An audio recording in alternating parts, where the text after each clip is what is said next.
තෙරුවන් සරණයි හැම දිනාටම. අදත් අපේ සුපුරුදු සදහම් හමුව අපි ආරම්භ කරන්නේ.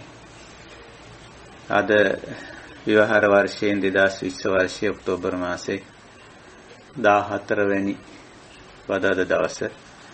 ශ්‍රී ලංකා වේලාවෙන් අපි උදෑසන 5:30 සිට හෝරා 2ක වගේ කාලයක් මේ දහම් හමුවට එකතු වන්නේ.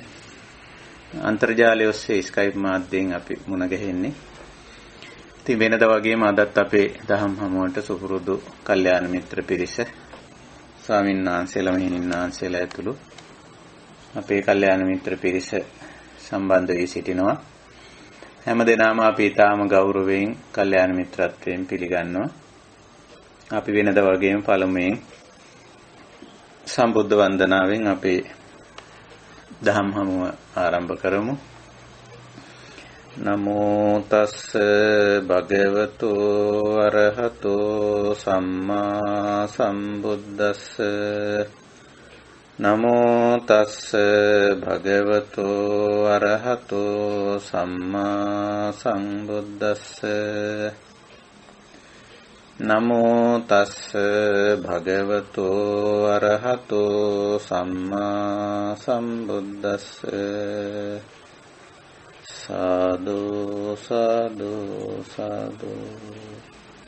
තෙරුවන් සරණයි. අවසරයි හැම දෙනාගෙන්ම. අදත් අපේ සුපුරුදු සදහම් හමුව මෙවැනි දහම් හමුවක් ධම් සභාවක් ධම්ම මණ්ඩපයක් පවත්වන්නේ ඇයිද කියන කාරණේ අපි දැන් හැමෝම දන්නවා. අපි ක්ෂණ සම්පත්තිය ලබාගත් වටිනා මිනිස්සු මනුෂ්‍ය ජීවිතයක් විතරක් නෙවෙයි අපි ලබාගෙන තියෙන්නේ. මනුෂ්‍ය ජීවිතයක ලැබිය හැකි වටිනාම දේවල් බුදුදහමට අනුව මනුෂ්‍ය ජීවිතයක ලැබිය හැකි වටිනාම දේවල් ගොඩක් තියෙනවා. ඉතින් ඒ දේවලුත් ලබාගත් මිනිස්සු අපි වෙන වෙනත් ආගම් දර්ශන විද්‍යාවන් වලට අනුව නම් ජීවිතයක වටිනාකම් විවිධ විදියට මනිනවා. නමුත් බුදුදහම ඊට වැඩි ටිකක් වෙනස් විදියට වටිනාකම් මනින දහමක්. එතකොට වෙනත් ආගම් දර්ශන විද්‍යා ශාස්ත්‍ර අනුව ජීවිතේ වටිනාකම් මනින ක්‍රමයක් තියෙනවා. නමුත් බුදුදහම ඊට වැඩි වෙනස් ආකාරයකට අපේ ජීවිතය, මනුෂ්‍ය ජීවිතය සහ ජීවිතය හා බැඳුණු වටිනාකම් මනින්නේ. ඉතින් බුදුදහමට අනුව මනුෂ්‍ය ජීවිතයක් ලැබීමම ලොකු වටිනාකමක් ලබා ගැනීමක් හැටියට සලකනවා. ඒ වගේම මනුෂ්‍ය ජීවිතේ තියෙන මේ අනිකුත් ඇස කන නාසය දිවකය මන කියන මේ ඉන්ද්‍රිය පසින්දුරන් සහ මනස විකෘතියක් නැතුව යහපත් විදිහට පැවතීම ලොකු වටිනාකමක් හැටියට සලකනවා. ඒ වගේම කල්යාණ මිත්‍රයන් ජීවිතයට ලැබීම ලොකු වටිනාකමක් හැටියට සලකනවා. ඒ වගේම බුද්ධෝත්පාද කාලයක මේ තථාගත ධර්මය එලිපෙහෙලි වෙලා තියෙන ඒවා දේශනා වෙන සාකච්ඡා වෙන වටපිටාවක් එවැනි වටපිටාවක් ලැබීම ලොකු වටිනාකමක් ජීවිතේ ලැබීමක් හැටියට සලකනවා. ඉතින් ඔය විදිහට බලපුවම ඔයත්තන්ට පේනවා ඇති බුදුදහම සාමාන්‍යයෙන් ලෝකේ සලකන ධන දාන්‍ය වස්තුව ඉඩකඩම් යාන වාහන ගෙවල් දොරවල් තනතුරු වගකීම් දැනුම මේ වගේ දේවල් ලෞකික වටිනාකම් හැටියට ඒවට යම්කිසි තැනක් දීලා තිබුණත් මනුෂ්‍ය ජීවිතයක ලොකු වටිනාකම් හැටියට සලකන්නේ ඊට වැඩි ටිකක් වෙනස් දේවල් බව. ඉතින් අපි මේ වටිනාකම් ලබාගත් මිනිස්සු ඒක නිසා අපි මේ වටිනාකම් වලින් ප්‍රයෝජනයක් ගන්නයි මේ උත්සාහ කරන්නේ. ඉතින් සමහර අයට වටිනාකම් ලැබුණට ඒකෙන් ප්‍රයෝජනයක් ගන්නේ නැහැ. මේ අපේ අර සිංහල කියමනක් තියෙන මේ අන්ධයාගේ පයේ මැණික් ගලක් හැපුණට වැඩක් වෙන්නේ නැහැ යාට. යාට ඒක තවත් ගලක් විතරයි. සමහර විට ඒක අරගෙන යා ඒක වීසි කරලා දාන්න පුළුවන්. කකුල හැපුණ එක බාධාවක් හැටියට සලකලා මොකද ඒකේ වටිනාකම යාට තේරුම් කරගන්න බැරි නිසා. ඒක උපමාවක් හැටියට නිදර්ශනයක් හැටියට කියන්නේ මනුෂ්‍ය ජීවිතයේ සමහර වටිනාකම් මනුෂ්‍යයන්ට ලැබිලා තියෙන දෙවිදියකින් එකක් සමහර වෙලාවට උපතින්ම සමහර වටිනාකම් ලැබිලා තියෙනවා අපිට මේ මනුෂ්‍ය ජීවිතයක් ලබනකොටම මේ වටිනාකම් ටික අපිට ලැබිලා තියෙනවා ඇත්තටම පසින්දුරන් සහ මනස විකෘති නොවි ඒ වගේම බුද්ධෝත්පාද කාලයක අපි ඉපදිලා එවැනි වටපිටාවක කල්යාණ මිත්‍ර ආශ්‍රයකුත් අපිට ලැබිලා අන්න ඒ වගේ වටිනාකම් ටිකක් අපිට ලැබිලා තියෙනවා. ඉතින් අපි දැන් මේ වටිනාකම් හඳුනගෙන ඉන්න ඇත්තෝ. දැන් අපි මණිකක් බව දැන අවබෝධ කරගෙන දැන් ඒක උපදාලා ඒකෙන් ප්‍රයෝජනෙ ගන්න මේ යන්නේ. දැනටමත් අපි ඒකෙන් ප්‍රයෝජනෙ අරගනිමින් තියෙනවා. ඉතින් තවදුරටත් මේ ධර්ම මාර්ගයේ මේ අපි බලාපොරොත්තු වෙන පරම නිෂ්ඨාව මේ ජීවිතයේදීම සාක්ෂාත් කරගන්නට අපි මේ උත්සාහ කරන්නේ ප්‍රයත්න කරන්නේ තවදුරටත් ඒ සඳහායි මේ වගේ ධම් සභාවක් ධම්ම මණ්ඩපයක් දහම් හමුවක් අප මේ විදිහට එකතු වෙලා පවත්වන්නේ. ඉතින් මේ සාකච්ඡාව අප සඳහා නමුත් ශාසනය සඳහාත් වෙයි මේක යම් දවසක මේ සාකච්ඡා සම්මන්ත්‍රණය යම් කෙනෙක් ශ්‍රවණය කළොත් තවත් කෙනෙක් ඒක ඒ අයගේ යහපත පිණිස හේතු වේවි. මේ වන විට අපි මාතෘකා ගණනාවක් ඔස්සේ මේ ධර්ම සාකච්ඡාව කරගෙන යදින් තිබෙනවා. ඒ අනුව අපි දැනට යන්නේ අනිශ්චිත විහරණය කියන මාතෘකාව යටතේ ප්‍රධාන අංග සාකච්ඡා කරමින් යන්නේ. එතකොට මේ අනිශ්චිත විහරණය කියන කාරණේ අපිට මුණ ගැහෙන්නේ ඒ ප්‍රකාශනයේ නැතයි පාඨය ඒ ධර්ම කරුණ ඒ මහා වටිනා කුසලතාවය අපිට බුදු පියාණන් වහන්සේ පෙන්වා දීලා තියෙනවා මහා සතිපට්ඨාන දේශනාවේදී. ඉතින් මේ දේශනාවත් අපි සතිමත් බව වැඩිම කියලා එහෙම මාතෘකාවකින් අපි සාකච්ඡා මාලාවක් කරගෙන ආවා. තේහිදී අපිට මුණ ගැහුණා මේ අනිශ්චිතෝච විහෙරති නච කිංචි උපාදීයති කියලා. මේ අපි ජීවත් වෙන වටපිටාවේ නොඑක් දේවල් තියෙනවා නාම රූප ධර්ම. ඒවා ක්‍රියාත්මක වීමෙන් ඇති වෙන নানা ආකාර විදිහේ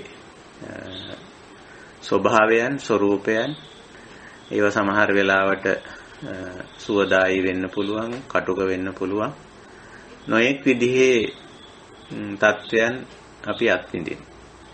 ඉතින් මේ තත්වයන් තුළ ඒ තත්වයන් මනාකොට අවබෝධ කරගෙන ඒවයි ඇලෙන්නේ ගැටෙන්නේ මුලා වෙන්නේ නැතුව උපේක්ෂාවෙන් යුතුව ජීවත් වීම මේ අනිශ්චිත විහරණය කියලා කියන්නේ. ඒක සෑහෙන අවබෝධයකින් සහ පුහුණුවකින් ඇති කරගත යුතු කුසලතාවයක් බව අපිට අපේ ජීවිත තුළින්ම පැහැදිලි වෙනවා. ඉතින් එහිලා මූලික වශයෙන් සතරාකාරයක වීර්යයක් සතරාකාරයක උත්සාහයක් සතරාකාරයක ක්‍රියාකාරකමක් පෙන්නනවා. ඒවට සතර සම්මප්පදාන කියලා අපේ ධහමේ තථාගත ධහමේ පෙන්වා දීලා තියෙනවා. මෙහිලා මම ඔයත්තන්ට අවම වශයෙන් කියවිය යුතු සූත්‍ර දෙකක නම් කියන්න. එකක් තමයි මේ උද්ෘතය මේ සූත්‍ර ඇතුළත් මූලාශ්‍රයත් මම කියන්න. අංගුත්තර නිකාය අපේ සූත්‍ර පිටකයේ 4 වෙනි කොටසනේ අංගුත්තර නිකාය. අංගුත්තර නිකායේ ආපහු බෙදෙනවා ඒකක දුකතික චතුක්ක ආදී වශයෙන් නිපාතව හැටියට. අංගුත්තර නිකායේ චතුක්ක නිපාතයට ගිහිල්ලා ඒකේ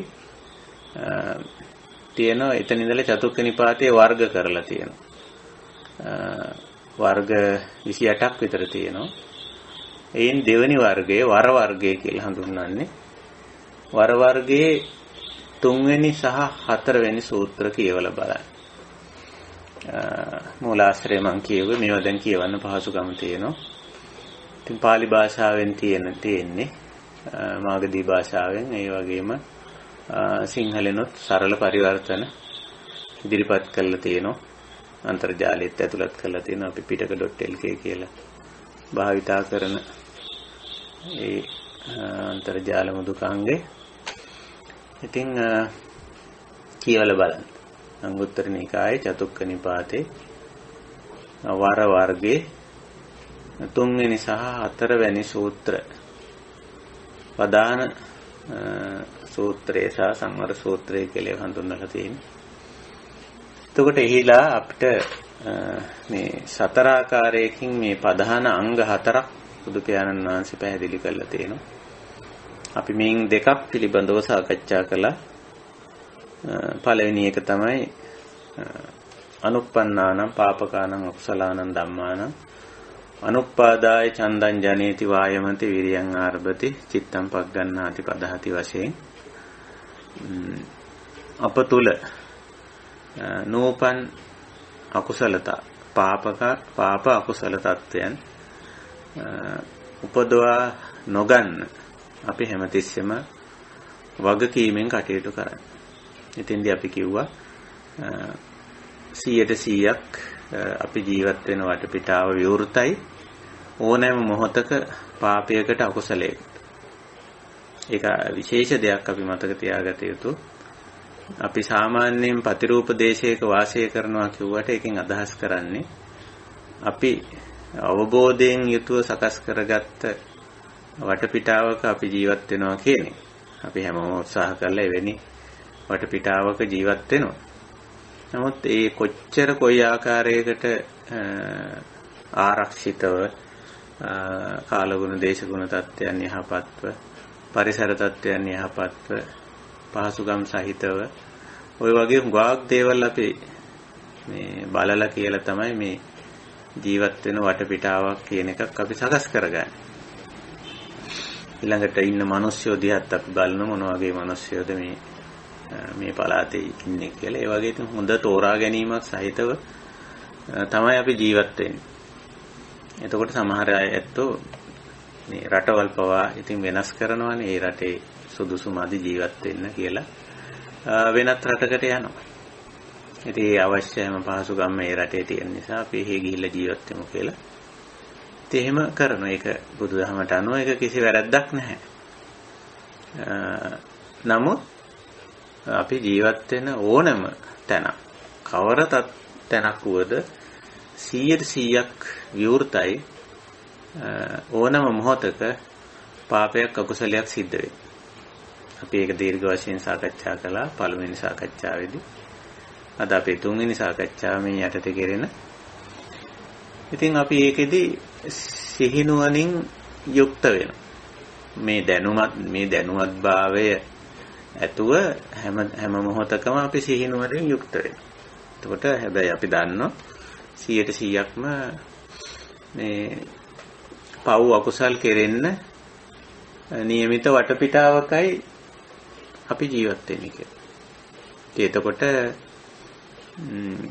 නූපන් අකුසල තා පව් අකුසල් උපදින්නේ නැහැ. උපදවන්නේ නැහැ. උපදවන්න වටපිටාවක හිටියේ නමුත් අපි මේ වටපිටාවේ සිදුවෙන හැම දෙයක් ගැනම සැලකිලිමත් වෙමින් අපි අකුසලයේ පාපය උපදවන්නේ නැතුව කටයුතු කරනවා. නමුත් වටපිටාව ගැන අපිට වගවීමක් දරන්න බෑ. සරල උදාහරණයක් කිව්වොත් දැන් අපි වර්තමාන රෝගී තත්ත්වය බලන්න. ඉතින් අපි මොන විදිහේ වටපිටාවක හිටියත් මේ වගේ තත්වයකට මුහුණ දෙන්න ඉඩ තියෙනවා. මුහුණ දෙන්න පුළුවන්. එතකොට ඒක අපේ වටපිටාවේ තියෙන පාපී අකුසල තත්ත්වයක් නෙවෙයි. නමුත් එක්තරා ධර්මතාවයක්. අපි ඒක ඕනනම් අකුසලානං ධම්මානං කියන ගණේට දාන්න පුළුවන්. නැත්නම් පාපකානං ධම්මානං කියන ගණේට දාන්න පුළුවන්. පෙළෙන තත්වයක්නේ. පාපක කියන්නේ සාමාන්‍යයෙන් පෙළෙන කියන අර්ථය. පෙළීම කියන එක සබාධාමෙනෙත් වෙනවා. පුද්ගල ක්‍රියාකාරකම් නිසා පෙළීම, පීඩනය, පීඩාව කියන එක මතුවලා එනවා. ඒක නිසා මේක රෝගය අපිට දාන්න පුළුවන්. පාපකානං ධම්මානං කියන ගණේට දාන්න පුළුවන්. අකුසලානං ධම්මානං වඩා ඒ වගේ තත්ත්වයක් හැටියට දාන්න පුළුවන්.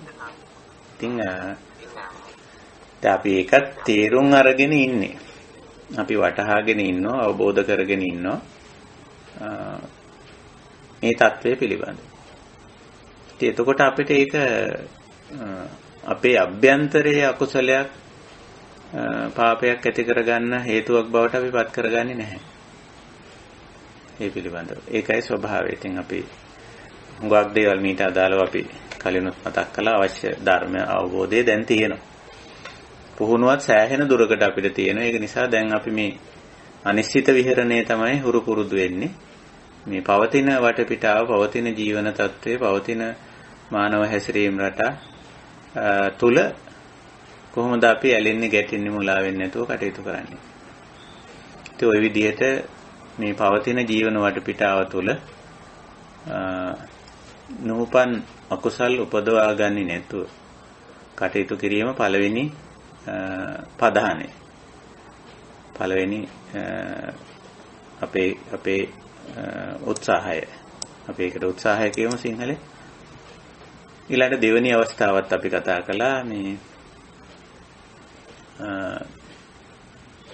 uppannānaṁ pāpagānaṁ akusalaanaṁ dhammānaṁ pahānāya candaṁ janīti vāyamati viriyaṁ ārabati cittaṁ paggannāti padahati කියලා සමහර විට ඇති වෙනෝ යම් යම් පීඩාකාරී තත්වයන්, අකුසල තත්වයන් මතුවලා එනවා. වටපිටාව වෙනවා, අපි තුලත් එනවා. එතකොට ඒකත් අපි දැන දැක ඒකත් ප්‍රහාණය කරනවා. ඒකයි ස්වභාවය. ඉතින් අපි ඒකත් සාකච්ඡා කළා පහුගිය සාකච්ඡාවේදී. අද අපි තුන්වෙනි පදහණයට අවධානය යොමු කරන්න කැමතියි. ඉතින් මම අර සූත්‍රයකුත් මතක් කළානේ මෙතෙන්දි තවත් සූත්‍රයක්. ඒ සූත්‍රයටත් ඔබේ අවධානය මෙතෙන්දි යොමු කරන්න මම කැමතියි. ඉතින් එතන තියෙන්නේ මූලික වශයෙන් සංවර සූත්‍රය කියලා එක හඳුන්වන ඔය හතරට අදාළව යම් යම් කුසලතාත් පෙන්වා දෙනවා එතෙන්දී. එතකොට පළවෙනි පදානයට අදාළව ඉන්ද්‍රිය සංවරය පෙන්නනෝ සංවර පදාන කියලා. පළවෙනි එක. ඒ කියන්නේ ඔය නූපන් අකුසලයන් නූපද වීම කියන එකට අදාළව පෙන්වන්නේ සංවර පදානය. කියන්නේ බ්‍රහ්ම ඉන්ද්‍රිය සංවරය අපේ ඇස කන නාසය දිවකය මන කියන මේවා කොහොමද සංවරව පවත්වා ගන්න කියන එක. දෙවෙනි එකට අදාළව ඒ කියන්නේ උපන් අකුසලය පාපේ බැහැර කිරීමට අදාළව දක්වන්නේ පහනප්පදාන කියලා එක හඳුන්වන්නේ. ඇති වුණු අකුසලතා විශේෂයෙන් කාම විතක්ක, ව්‍යාපාද විතක්ක, විහිංසා විතක්ක ආදී බැහැර කිරීම. තුන්වෙනි පදානය භාවනා පදාන කියලායි හඳුන්වන්නේ. ඇති කුසල් උපදවා ගැනීම. එතෙන්දී බෝධිඅංග ධර්ම විශේෂයෙන් සඳහන් කරලා තියෙනවා.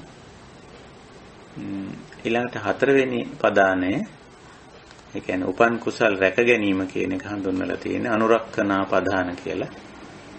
එතකොට දැනට අපි ගොඩනගාගෙන තියෙන දේ තවදුරටත් ආරක්ෂා කර ගැනීම, වැඩි දියුණු කර ගැනීම වශයෙන්. ඉතින් අපි එතකොට අද මේ තුන්වෙනි පදානය ගැන ටිකක් හිතලා බලමු. කල්පනා කරලා බලමු. තුන්වෙනි පදානය හඳුන්වන්නේ අනුප්පන්නානං කුසලානං ධම්මානං උප්පාදාය චන්දං ජනේති වායමති විරියං ආරභති චිත්තං පග්ගණ්හාති පදහති වශයෙන්. එතකොට මේක අපි න්‍යායිකව කුසල් කියන ඒවා අපි දන්නවා. දැන් ඒවා අපි අඳුනගෙන තියෙන්නේ මොනවද කුසල් කියලා. මම අමුතුවෙන් පැහැදිලි කිරීම මම හිතන්නේ අවශ්‍ය කරන්නේ නැහැ කියලා. කොහොම නමුත් ඊටාම කෙටියෙන් කිව්වොත්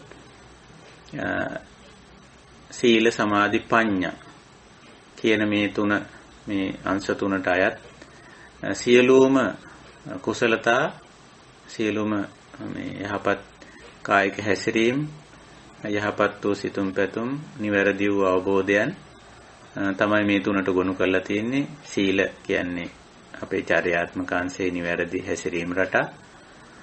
සමාධි කියන්නේ අපේ චිත්තාවේගී අංශේ යහපත් වූ හැඟීම්.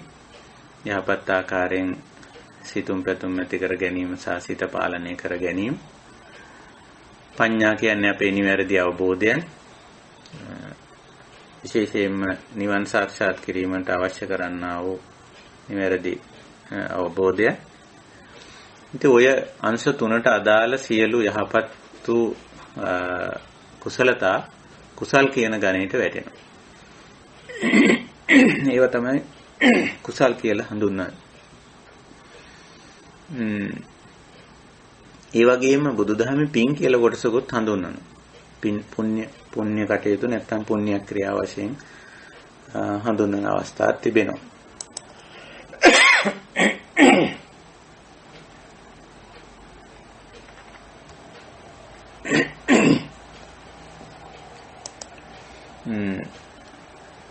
පින් කියන දේ පුණ්‍ය සහ කුසල දෙක හුඟක් වෙලාවට සාමාන්‍ය බෞද්ධ තත්වයේදී එකක් හැටියට හුඟක් අය සැලකන්නේ. නමුත් මේක පැහැදිලිවම දෙකක්. හුඟක් අයට පින් කුසල් දෙක පටලවාගෙන තියෙනවා. පුණ්‍ය කියන්නේ පාප කියන වචනේ ප්‍රතිවිරුද්ධ වචනේ. පාප කියන එකේ ස්වභාවය පෙළන, කය සහ මනස පෙළන තත්වයන් පාප කියලා කියන්නේ. එතකොට ඒක පුද්ගලයා වශයෙන් නොකර කරන්නේ නැහැ අපි. අපි කය සහ මනස පෙළීමට අදාළ දේවල් අපි කරන්නේ නැහැ. පාප. ඒ කියන්නේ තමන්ගේ කය පෙළන, තමන්ගේ මනස පෙළන, පීඩාවටපත් කරන දේවල් කරන්නෙත් නෑ අපි. අනිත් අයගේ කය පෙළන, මනස පෙළන කටයුතු අපි කරන්නෙත් නෑ. එතකොට පාපා නිවාරෙන්ති කියන තැන පව් වළක්ව ගන්නවා, පව් කිරීමෙන් වැළකෙනවා කියන තැන තියෙන්නේ අපි එවැනි දේවල් කිරීමෙන් වැළකී සිටිනවා. හැබැයි මේ පෙළීම කියන එක පුද්ගලයෙක් සම්බන්ධයක් නැතුවත් කෙරෙනවා. කය මනස පෙළෙන තත්ත්වයන් මතුවලා එනවා. අපි දන්නවා සාමාන්‍ය හේතුඵල ධර්මානුකූලව මේ කාලගුණ දේශගුණ තත්ත්වයන්, ලෙඩ රෝග, ජරාවටපත් වීම, ඒ කියන්නේ වයසට යෑම කියන එක අප්‍රිය නැත්නම් කාලගුණ මේ පුද්ගලයෝ එක්ක ජීවත් වීමට සිදුවීම, සමහර විට අපි අකමැති වුණත් එවැනි වෘත්තියක රාජකාරියක යෙදී සිටීමට සිදුවීම වගේ දේවල් හරහා මේ පෙළීම සිද්ධ වෙන්න පුළුවන්. ඒක අපි හේතුඵල ධර්මානුකූලව තේරුම් අරගෙන ඒකෙන් මිදෙනු මිසක් ඒකෙන් කාටවත් අපි චෝදනා කිරීමක්වත් මොකුත් නැහැ. මොකද ඒක පුද්ගල මැදිහත් වීමකින් ඇති වෙන පෙළීමක් නෙවෙයි. පාපක තත්වයක් නෙවෙයි. එතකොට ඔතනින් පාප කියන එකනොත් හොඳට තෝරලා බේරලා ගත්තම අපි පුද්ගලයාගේ මැදිහත් වීම පැත්තෙන් කෙරෙන පාපය නතර කරගන්න. සබ්බ පාපස්ස අකරණං කියන තැන තථාගතවරු බුදුවරු පෙන්වලා දෙන්නේ ඒක. අපි පුද්ගලයෝ වශයෙන් තමන් හෝ අනුන් හෝ පරිසරයේ පෙළීමට පීඩාවටපත් කිරීමක් කරන්නේ නැහැ, කයින් හෝ වචනෙන් හෝ සිතින්.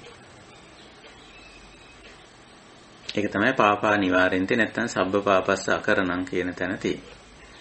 නමුත් සෝබා දහමෙන් හේතුඵල ධර්මතාවය අනුව ඇතිවෙන පෙළීම් තත්ත්වයන් වලට කරන්න දෙයක් නැහැ. ඒවා අපි අවබෝධ කරගෙන ඒවා හැමුවේ උපේක්ෂා වෙනවා. පාප කියන தත්ත්වය ඔහොමයි. එතකොට ඒකේ ප්‍රතිවිරුද්ධ ස්වභාවය තමයි පුණ්‍ය කියන්නේ. පුණ්‍ය කියන එකේ අදහස පිනවීම කියන අර්ථය. අපි මේ කතා කරන්නේ මාගදී භාෂාවේ වචන සම්බන්ධයෙන්. අපි pāli භාෂාව කියන්නේ. පුණ්‍ය කියන්නේ පිනවීම කියන අර්ථය. සිංහලට ඕක පින් කියලා අපි කියනවා. එතකොට පිනවීමත් ওই විදිහමයි. අපිට අපේ කය සහ මනස පිනවන්න පුළුවන් අපිම යම් යම් ක්‍රියාකාරකම් වල යෙදීමෙන්. යම් යම් කායික ක්‍රියාකාරකම් ඒ වගේම මානසික ක්‍රියාකාරකම් ඒ වල යෙදීමෙන් අපිට අපේ කය මනස පිනවා ගන්න පුළුවන්. තවත් කෙනෙකුගේ කය මනස පිනවන්නත් අපිට පුළුවන්කම තියෙනවා යම් යම් ක්‍රියාකාරකම් කිරීම. එතකොට බුදුදහම ඒකට හැබැයි ඒක අනුමත කරලා තියෙනවා. අර සබ්බ පාපස්ස අකරණං කියපු තැන පුඤ්ඤස්ස උපසම්පදා කියන්නේ නැතුව කුසලස්ස උපසම්පදා කියලා තියෙන්නේ. මම ඒක තේරුම පැහැදිලි කරන්න. නමුත් පින් මේ වෙනත් තැන්වල අනුමත කරලා තියෙනවා.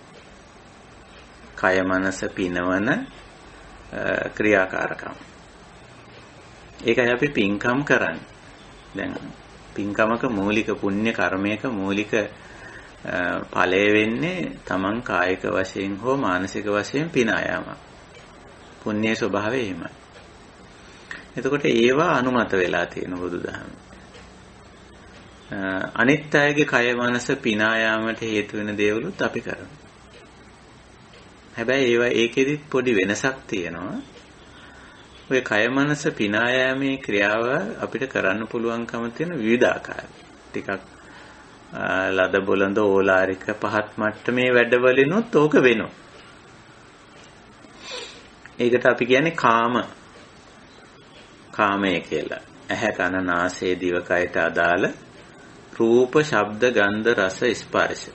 මෙන්න මේ වගේ දේවල් මුණ ගැස්සීමෙන් යම් කිසි ආකාරයක පිනා යාම කයට පහසුවක් සහ මනසට සහනයක් ඇති කරන්න පුළුවන්. ඒක සාමාන්‍යයෙන් බුදුදහමේ ඒ තරම්ම අගය කොට සලකන්නේ නැහැ.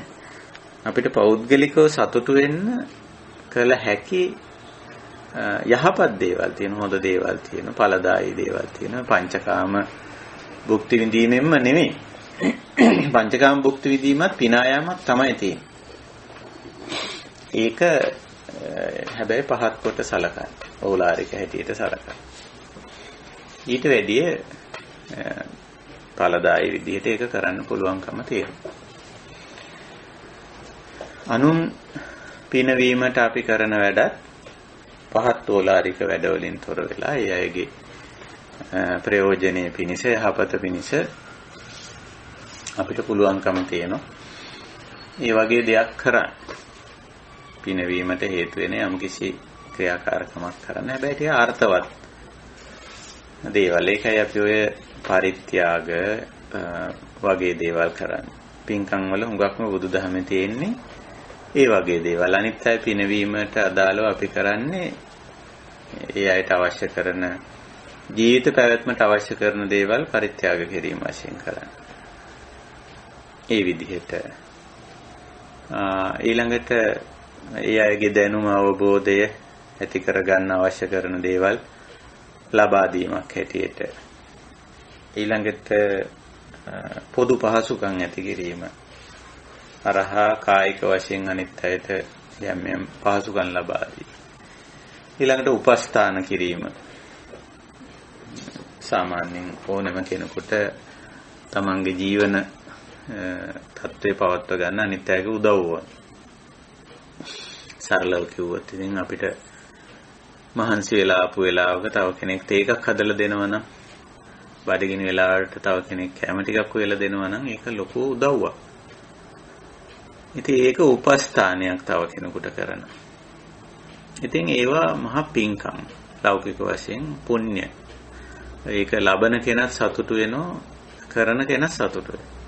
ඒක අර ඉන්ද්‍රිය පිනවීම, රූප බලලා, ශබ්ද අහලා, ගන්ධ රස පහස විඳලා කරන පිනවීමකට වඩා උතුම්. ඒක අත්‍යවශ්‍ය දෙයක් කිරීම තුලින් ඇති කරන අර පහසුව, කායික පහසුව, මානසික සහනය ඇති කිරීම. ඊළඟට පීඩාකාරී තත්වයන්ට පත් වෙලා ඉන්න අවස්ථාවල, මානසිකව කෙනෙක් පීඩාවට පත් වෙලා ඉන්න අවස්ථාවක අපිගේ මනස සැහැල්ලු කරන, හිත සැහැල්ලු කරන යම්කිසි වැඩක අපි යෙදෙනවා. ඊළඟට කායික වශයෙන් ලෙඩ රෝග වගේ තත්ත්වයන්ට පත් වෙලා ඉන්නවනම් අපි ඒවයින් මුදව ගන්න යම්කිසි ආකාරයක ක්‍රියාකාරකම් කරනවා. මෙන්න මේ වගේවා බුදුදහමේ පෙන්නලා දෙන පුණ්‍ය කටයුතු, පිනවීමට අදාළ දේවල්. තමා කායික මානසික වශයෙන් පිනා යන තවත් කෙනෙක් කායික මානසික වශයෙන් පිනා යාමට ලක් වෙන දේවල්. ඉතින් ඒවා බුදුදහමේ අනුමතයි. එතකොට ඔය පාපා නිවාරෙන්ති, කල්යාණී නිවේසෙන්ති කියලා මේ මව්පියන්ගේ යුතුයකම් දක්වන තැන බුදුරජාණන් වහන්සේ ওই දෙක මුලටම අරන් තියෙනවා. පාපා කිව්වේ අර පෙළෙන පීඩාවටපත් කරන කටයුතු වලින් වළක්ව ගන්න. ඒවෙන් අයින් වෙනවා තමයි. කල්යාණ කිව්වේ ඔය පින් පැත්ත දේවල් තමයි.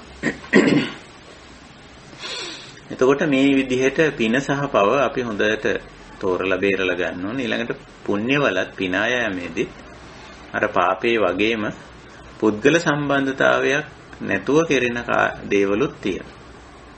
උදාහරණයක් හැටියට කාලගුණ දේශගුණ තත්වයන් යහපත් වුණොත් අපේ කය මනස පිනායාමක් එතන සිද්ධ වෙනවා.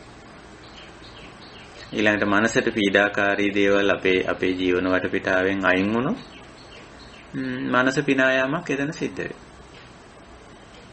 ওই විදිහට අපේ මැදිහත් වීමක් නැතුවත් හේතුඵල ධර්මානුකූල මේ පුණ්‍ය නැත්තම් පිනායාම කියන එක පිනවීම, කය මනස පිනවීම කියන සංසිද්ධිය වෙනවා.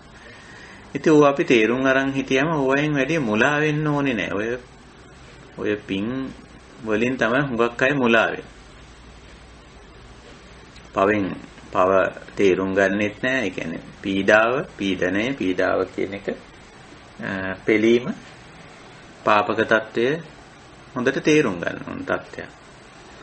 ඒ වගේම පුණ්‍ය කියන එකත්, පින කියන එකත්, පිනායාම කියන එකත් හොඳට තේරුම් ගත යුතු తত্ত্বය. අපි පුද්ගලයෝ වශයෙන් අපි පීඩාකාරී දේවල් කරන්නේ නැහැ. ඒ වගේම පිනායාමට හේතු වෙන දේවල් කරන හැබැයි ඒවත් පහත් ඕලාරික දේවල් කරන්නේ නැහැ පිනායාමට අදාළ දේවල්. ඒකයි බුදුදහමේ ඔය මේ නෙක්ඛම්ම ශික්ෂා කොටසක් උගන්වන්නේ. දැන් නෙක්ඛම්ම ශික්ෂා අපි දන්නවනේ. අබ්‍රහ්මචර්යා වේරමණී, විකාල භෝජනා වේරමණී, නච්ච ගීත වාදිත විසෝක දස්සනා වේරමණී, මාලා ගන්ධ විලේපන ධාරණ මණ්ඩන විභූෂණට්ටානා වේරමණී, උච්චාසයන මහාසයන වේරමණී කියලා. වට අපි කියන්නේ නෙක්ඛම්ම ශික්ෂා කියලානේ. අර සීලේ මැද්දේ බ්‍රහ්මචර්යාව තුල තියෙන මැද කොටසේ තියෙන ටිකක් දුෂ්කර කටයුතු. සාමාන්‍යයෙන් මිනිස්සු මේ හිතකය පිනවීමටපත් කරන්නේ ඔය පහෙන්. දර්ශන කාමයෙන්, ශ්‍රවණ කාමයෙන්, ආග්‍රහණ කාමයෙන්, රස කාමයෙන්, ස්පර්ශ කාමයෙන්. නමුත් ඒ වගේ දේවල් වලට නොගිහින් ඊට වඩා අර අන් අයට උපස්ථාන කිරීමෙන්, උදව්පකාර කිරීමෙන්, යහපත් ලෙස මඟ පෙන්වීමෙන්, පත් වූ කරදරයෙන් පුළුවන් තරම් මුදා ගැනීමෙන්, ඒ වගේ දේවල් හරහා කය මනස පිනවන්න අපි අපේ ධර්මයේ පුරුදු පුහුණු කරලා තියෙනවා. එතකොට ඇත්ත වශයෙන්ම මේක හුඟක් අර්ථ සම්පන්න වෙයි, ඵලදායී වෙයි. ඒකයි අර කාමයෙන් පිනායාම පැත්ත වළක්වලා ඊට වඩා කරුණාවෙන්, මෛත්‍රියෙන්, සමාජ සේවයෙන්, පරිසරයට යම් දේවල් යහපත් දේවල් කිරීමෙන්, අන් අයට කරදරයටපත් වුණාම උදව් කිරීමෙන්, දන්නේ නැති දැනුම අවබෝධය ලබා දීමෙන් මේ වගේ කටයුතු පුණ්‍ය කටයුතු හැටියට බුදුදහමේ දක්වලා තියෙන එකයි. ඔය සාමාන්‍යයෙන් අපි පින් ලයිස්තු හදාගෙන තියෙනවා. දසපින් කිරියවත් උනත් හොඳට කල්පනා කරලා බැලුවොත් ඒවයේ තියෙන්නේ අර්ථ සම්පන්න දේවල්. දැන් දසපින් කිරියවත් වල නැහනේ. අසකනාසේ දිවකය පිනවීමට අදාළ දේවල් නැහනේ. දානං සීලංච භාවනා පත්තිපත්තානුමෝදන වෙය්‍යාවච්ච අපචායන දේශනා සුති දිට්ඨිජුන් ආදී වශයෙන් ඒවා කියලා තියෙනවා. ඒවා මුල් බුදුදහමේ බුද්ධ දේශනා නෙවෙයි. ඒ ගුණ කිරීම ඒ විදියට ගාතාවක් හැටියට ඒ ගුණ කිරීම අපි පස්සේ කාලේ කරගන්නපු දෙයක්. නමුත් ඒවයි තියෙන්නේ පංචකාම භුක්ති විඳීමෙන් ලබන පිනායාම පුණ්‍යය එතෙන්ට අන්තර්ගත වෙලා නැහැ. ඊට වැඩි ටිකක් අර්ථ සම්පන්න විදිහට පිනායාම දක්වන්නේ. ඉතින් අපි ජීවන වටපිටාව තුල අපි අද කතා කරන්නේ තුන්වෙනි පදහණය පිළිබඳව. අනුප්පන්නානං කුසලානං ධම්මානං උප්පාදාය කියන තැන. ඉතින් අපි මේ පොඩ්ඩක් කුසල සහ පින කියන දෙක හොඳට තේරුම් බේරුම් කරගන්න මේ පොඩ්ඩක් උත්සාහ කරේ. නමුත් අපේ කල්යාණ මිත්‍රයෝ දන්නවා මේක නොදන්නවම නෙමෙයි. එතකොට මෙතන තුන්වෙනි පදානේ හැටියට කියන්නේ පුණ්‍ය කටයුතු ගැන නෙවෙයි. අනුප්පන්නානං කුසලානං ධම්මානං උප්පාදාය චන්දං ජනේති වායමති විරියං ආරභති චිත්තං පග්ගණ්ණාති කියලා.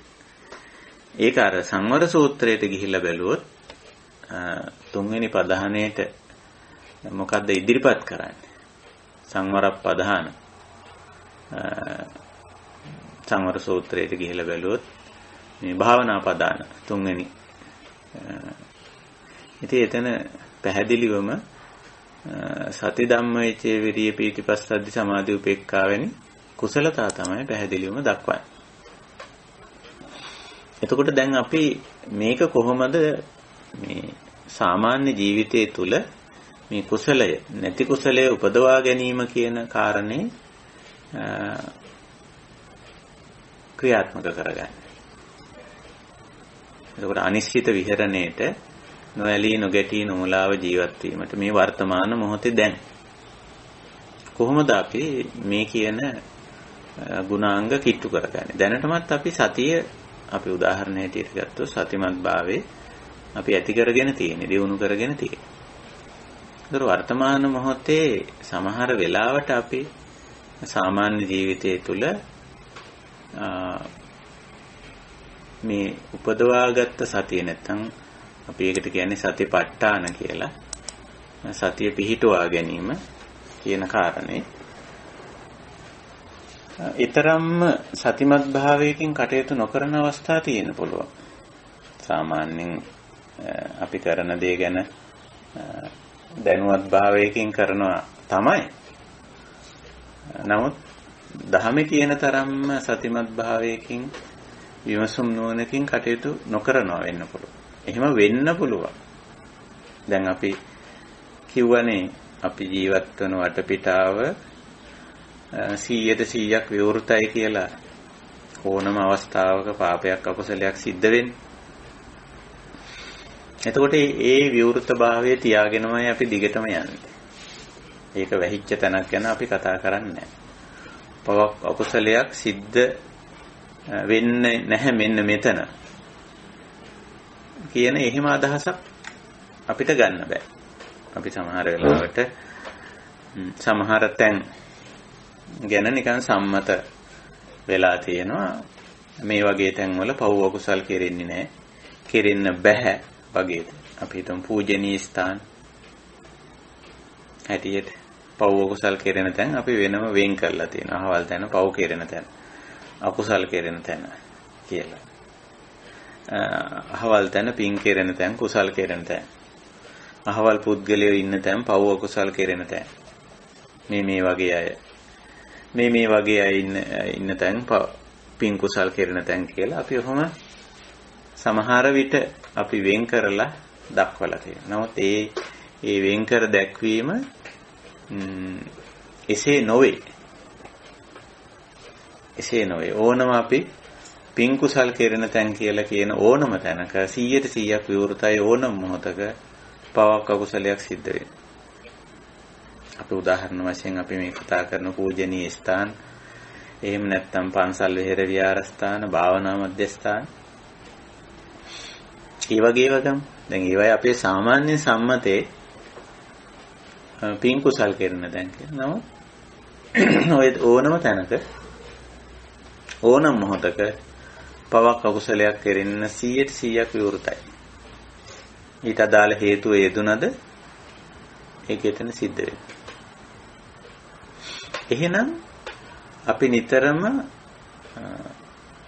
අපි ඉන්න තැන කරන කාර්යය පිළිබඳව අපේ මේ ගැඹුරු සතිමත් භාවය පවත්වා ගත යුතුයි. ඒකයි අපි ඔය සතිය උගන්වනකොට වාක්‍ය 3ක් විතර අපි පුරුදු කරගෙන තියෙනවා. අපි මේ පුංචි ළමයින්ට පවා සතිය උගන්වද්දි මේ ලොකු සතිපට්ඨාන දේශනා ඒව මේවා ඒගොල්ලන්ට කියලා දෙන්න බෑ.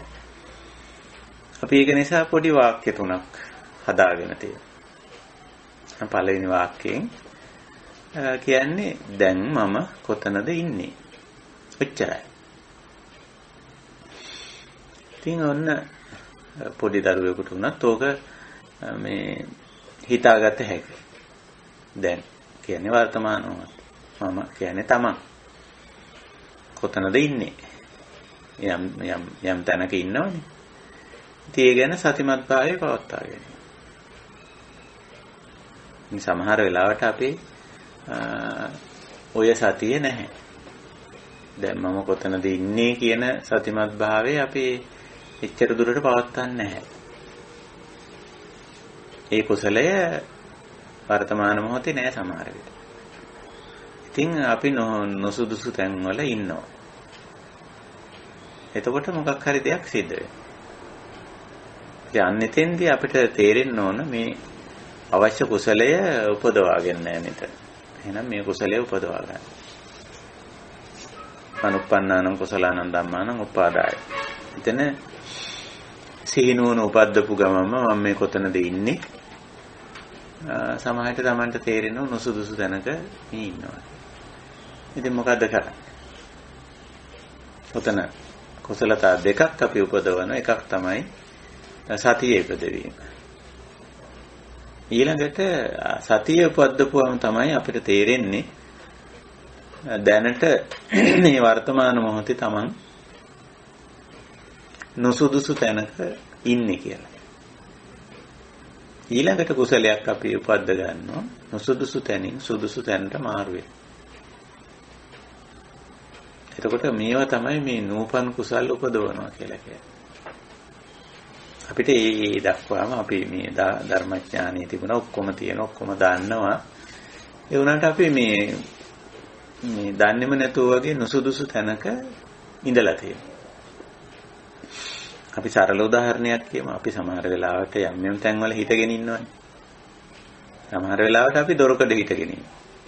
දොරකඩ කියන්නේ සාමාන්‍යයෙන් දොරටුවක් තියෙන්නේ පුද්ගලයන්ට එහා මෙහා යන්න තියෙන තැනක් නේ දොරටුවක් කියන්නේ. ගේට් එකක් ඉස්සරහා දොරක් ඉස්සරහා එන්ට්‍රන්ස් එක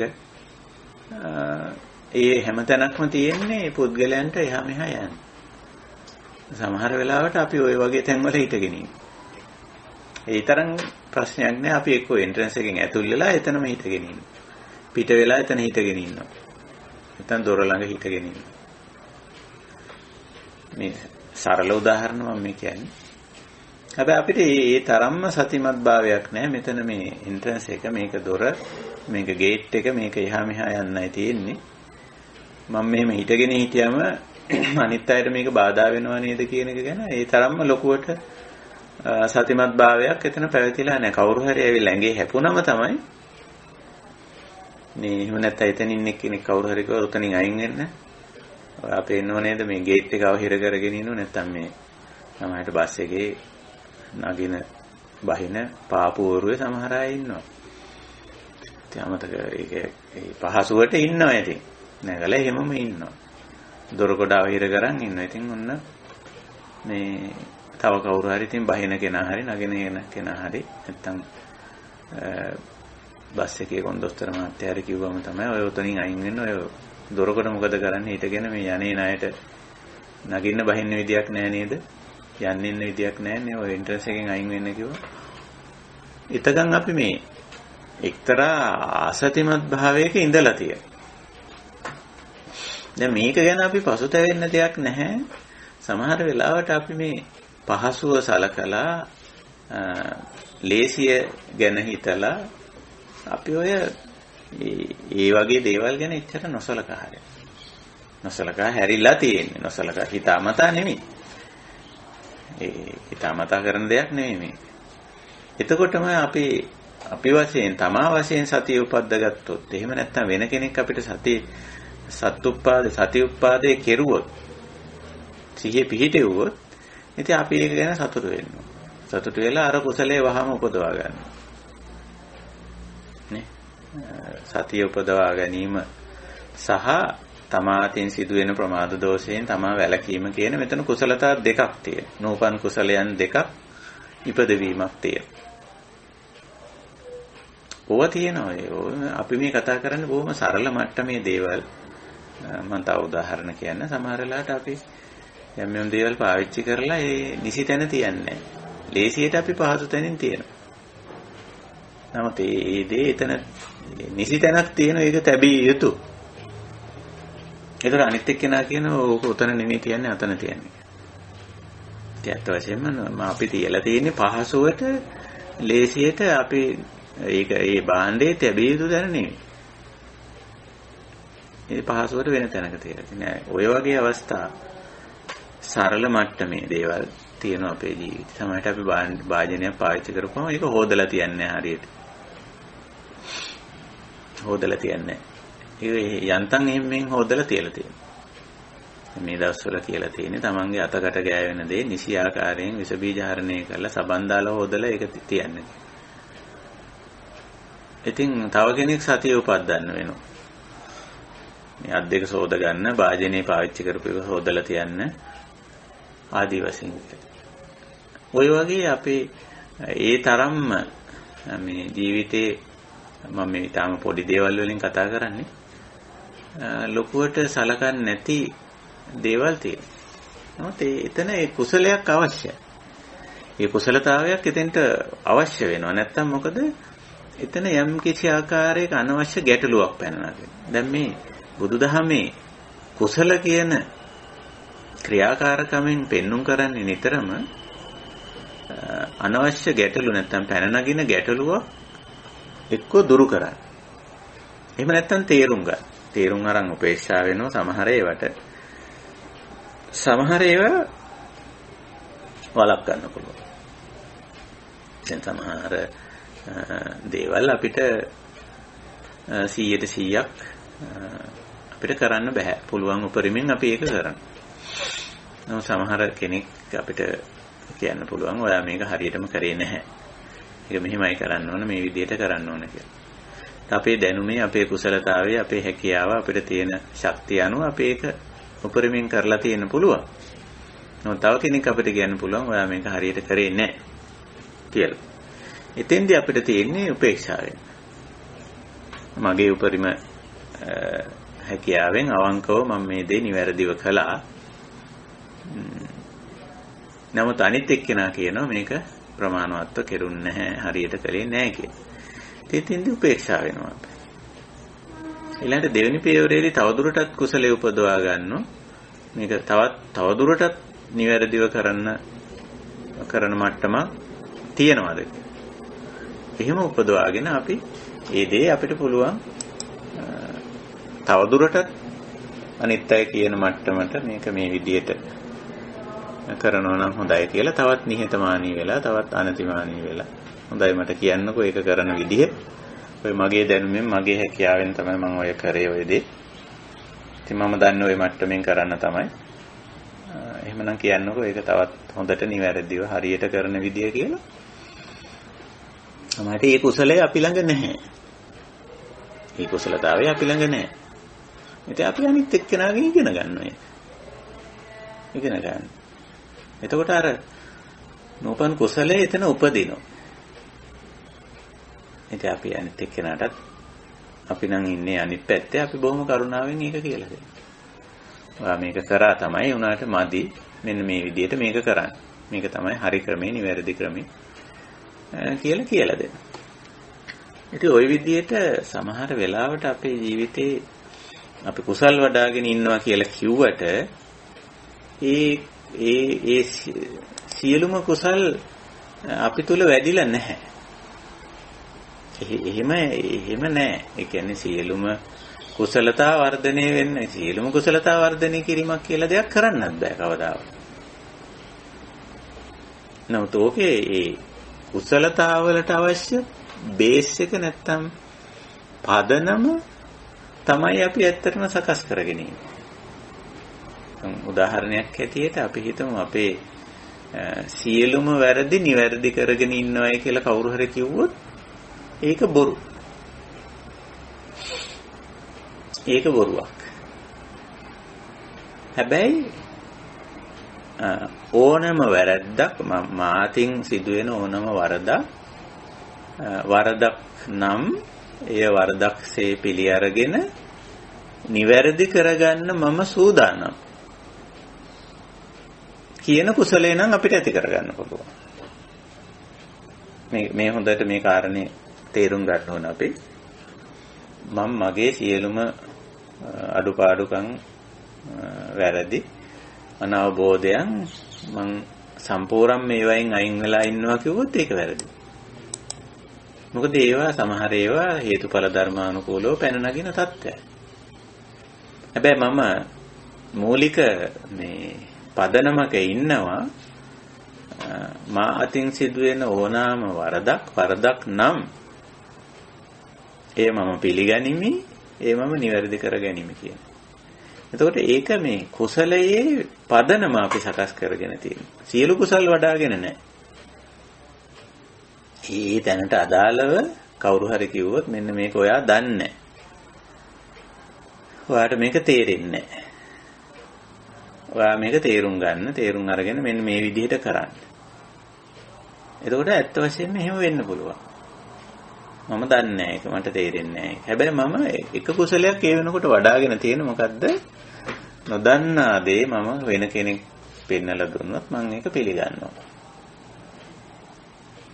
වරදක් හැටියට පෙන්නලා දුන්නොත් මම ඒක පිළි අරගෙන මම ඒක නිවැරදි කරගන්නවා කියන ඒ කුසලයේ අපි වඩාගෙන තියෙනවා. එතකොට ඒ කුසලයේ වඩාගෙන තියෙන කෙනාට මේ අනුප්පන්නානං කුසලානං ධම්මානං උප්පාදාය චන්දං ජනේති වායමති විරියං ආරභති චිත්තං පග්ගණ්ණාති පදහති කියන්නේ ඔන්න ඔය තත්. දැනට ඒ කුසලයේ තමා තුල නැත. එහෙනම් හැබැයි ඒක වඩා ගන්න අපි සූදානම්. අන්නේ සූදානම් බව කුසලයක්. දැනට අපි ළඟ තියෙන කුසලයේ ඒක. මේකම අපි සරල උදාහරණ වලින් කියමුකෝ. දැන් බුදුරජාණන් වහන්සේට යම් නිර්දේශ කරා සමහර අය. දැන් අපේ බෞද්ධ ඉතිහාසයේ වාර්තා වෙන සැතැම් සිදුවීම් තියෙනවා. ඒකට තමන්ගේ පියා සුද්ධෝදන රජතුමාම එක වෙලාවක කිව්වා මේ මව්පියන්ගෙන් අහන්න නැතුව ළමයි මහාන කරන්න එපා. මව්පිය අයිති මේ ළමයි අයිති මව්පියන්ට. ඒගොල්ලෝ වැඩි හිටියෝ වෙනකන් එහෙම කරන්න එපා කියලා. එතකොට දැන් එවැනි ඒ කුසලතාවයක් බුදුරජාණන් වහන්සේ ළඟ තිබුණේ නැහැ. එතෙක් ළමයි මහාන කරා, ළමයින්ගෙන් අහලා ළමයා කැමති නම් මහාන කරා. හැබැයි මේ අඩුපාඩුව බුදුරජාණන් වහන්සේට පෙන්වලා දුන්නා සුද්ධෝදන රජු. බුදුරජාණන් වහන්සේ ළඟ මේ කුසලතාවේ වැඩිලා තිබුණේ මොකද්ද? කෙනෙක් අඩුපාඩුවක් පෙන්වලා දුන්නොත් ඒක අඩුපාඩුවක් හැටියට දකින්න, තමාගෙන් සිද්ධ වෙච්ච අඩුපාඩුවක් හැටියට දකින්න, දැකලා ඒක නිවැරදි කරගන්න සූදානම්. අන්නේ කුසලයේ වැඩිලා තියෙන. දැනටමත් අපි හැමෝම ළඟ ওই කුසලයේ වැඩිලා තියෙනවා. හැබැයි සමහර කුසල් අපි ළඟ වැඩිලා නැහැ. ඒවා ඉතින් ඒ අවස්ථාවට අනුව පැන නගින තත්ත්වයන් යටතේ අපි වඩා ගත යුතු කුසල්. ඒකයි මම මෙතන කියන්නේ සියලුම කුසල් වැඩිලා නැහැ අපි කවුරුවත් ළඟ. හැබැයි සියලුම කුසල් වඩා ගන්න අවශ්‍ය පදනම් කුසලයේ වැඩිලා තියෙන්න ඕන. අනතිමානී බවනේ. කවුරු හරි කිව්වොත් මෙන්න මේක වැරද්දා. මේක වැරද්දා. ඇත්තද? මම ඒක දැනගෙන හිටියේ නෑ. වරදක් බව. නේ. අන්න ඒ කුසලෙ වැඩිලා තියෙනවා අපි ළඟ. හැබැයි මේක වරදක් බව දන්නේ අද. දැන් තමයි මම දැනගත්තේ. එහෙනම් මම ඒක නිවැරදි කරගන්න. අන්න නෝපන් කුසලයේ උපදවනවා කියන තැන. එතකොට බලන්න අපේ ජීවිතේ අපි නොදන්න දේවල් ගොඩක් ඇති.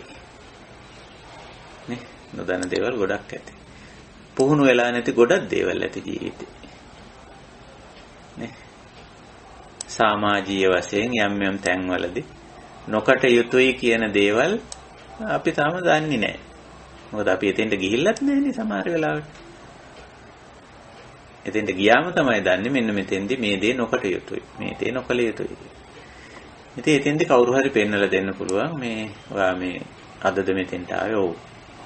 එහෙනම් මෙන්න මේ දේවල් මෙහෙදි කරන්න බෑ. මේවා තමයි මෙහි නොකළ යුතු දේවල්. අන්න අපිට පුළුවන්කම තියෙන ඒක පිළි අරගෙන තේරුම් අරගෙන ඒ කුසලයේ අපි ළඟ තියෙන. හැබැයි අපි මෙතෙක් දැනගෙන හිටියේ නෑ මේ ස්ථානයේදී මේ දේ නොකළ යුතුයි කියන කාරණේ අපි දැනගෙනවත් හිටියේ නෑ. අද තමයි දැනගත්තේ. මේ දැන් තමයි කෙනෙක් කිව්වම දැනගත්තේ. මේ ස්ථානයේදී මේ දේ නොකළ යුතුයි කියලා.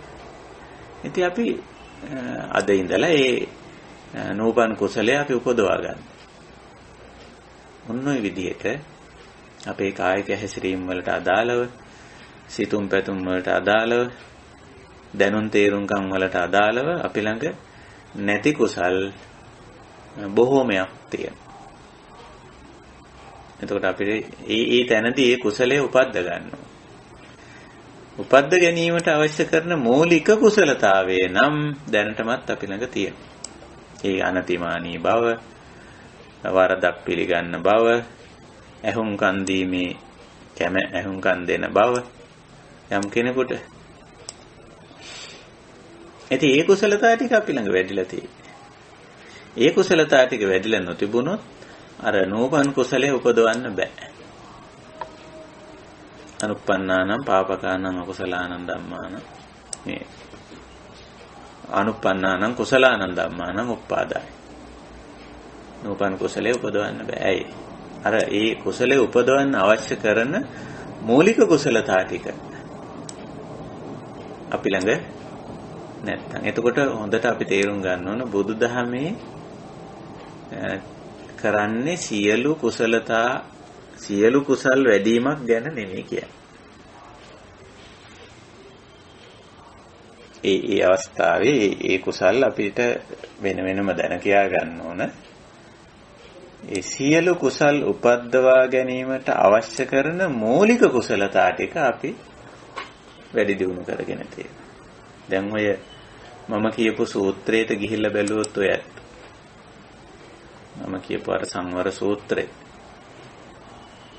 නැත්තම් පදාන චතුක්ක සූත්‍රය කියලා සමහර වෙලාවට ඔක සඳහන් වෙලා තියෙනවා. ඒකට ගිහිල්ලා බැලුවොත් අපිට පේනවා මේ මූලික කුසලතා ටික බුදු පියාණන් වහන්සේ පෙන්වන්නේ භාවනා පදානේ. අපි ඒ ටික වඩාගෙන තියෙනවා. මොකද්ද? සති ධම්මවිචේ විරිය පීතිපස්සද්දි සමාධි උපේක්ඛා. මේ සතිමත් බව අපිට තියෙන්න ඕන. සතිමත් බව තියෙන. හැබැයි අපි යම් තැනක හිටියේ සතියෙන් නෙවෙයි. එතකොට අපි සතිය කියන එක දැනගෙන සතිය පුහුණු කරලා එහෙම ඉන්න අපි යම් තැනක අසතියෙන් හිටියා කියන්නේ. දැන් මම මේ කොතනද ඉන්නේ කියන ස්ථානීය සතිය අපි පැවැත්වුවේ නැහැ. එහෙම නැත්නම් දැන් මම කවුද? දෙවෙනි වාක්‍යය අර අපේ පොඩි ළමයින්ට උගන්වන දෙවෙනි වාක්‍යය. දැන් මම කවුද? ඒ කියන්නේ වර්තමාන භූමිකාව පිළිබඳ අපි සතිය පැවැත්වෙන්නේ නැහැ. එහෙම නැත්නම් තුන්වෙනි වාක්‍යය දැන් මම මොනවද මේ කරමින් ඉන්නේ? කියමින් ඉන්නේ, හිතමින් ඉන්නේ කියන කාර්යබද්ධ සතිය පැවැත්වෙන්නේ නැහැ කියලා අපි හිතමු.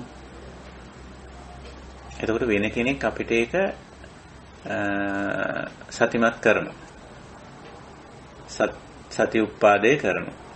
අපිට කියනවා ඔය ඉන්න ඕන තැන නෙමෙයි නුසුදුසු තැනක ඉන්නේ. කරුණාකරලා උතනින් අයින් වෙන්න. අන්නේ වෙලාවේ අපි ළඟ ඒ සතිය ස්ථානීය සතිය එතන තිබිලා නැහැ.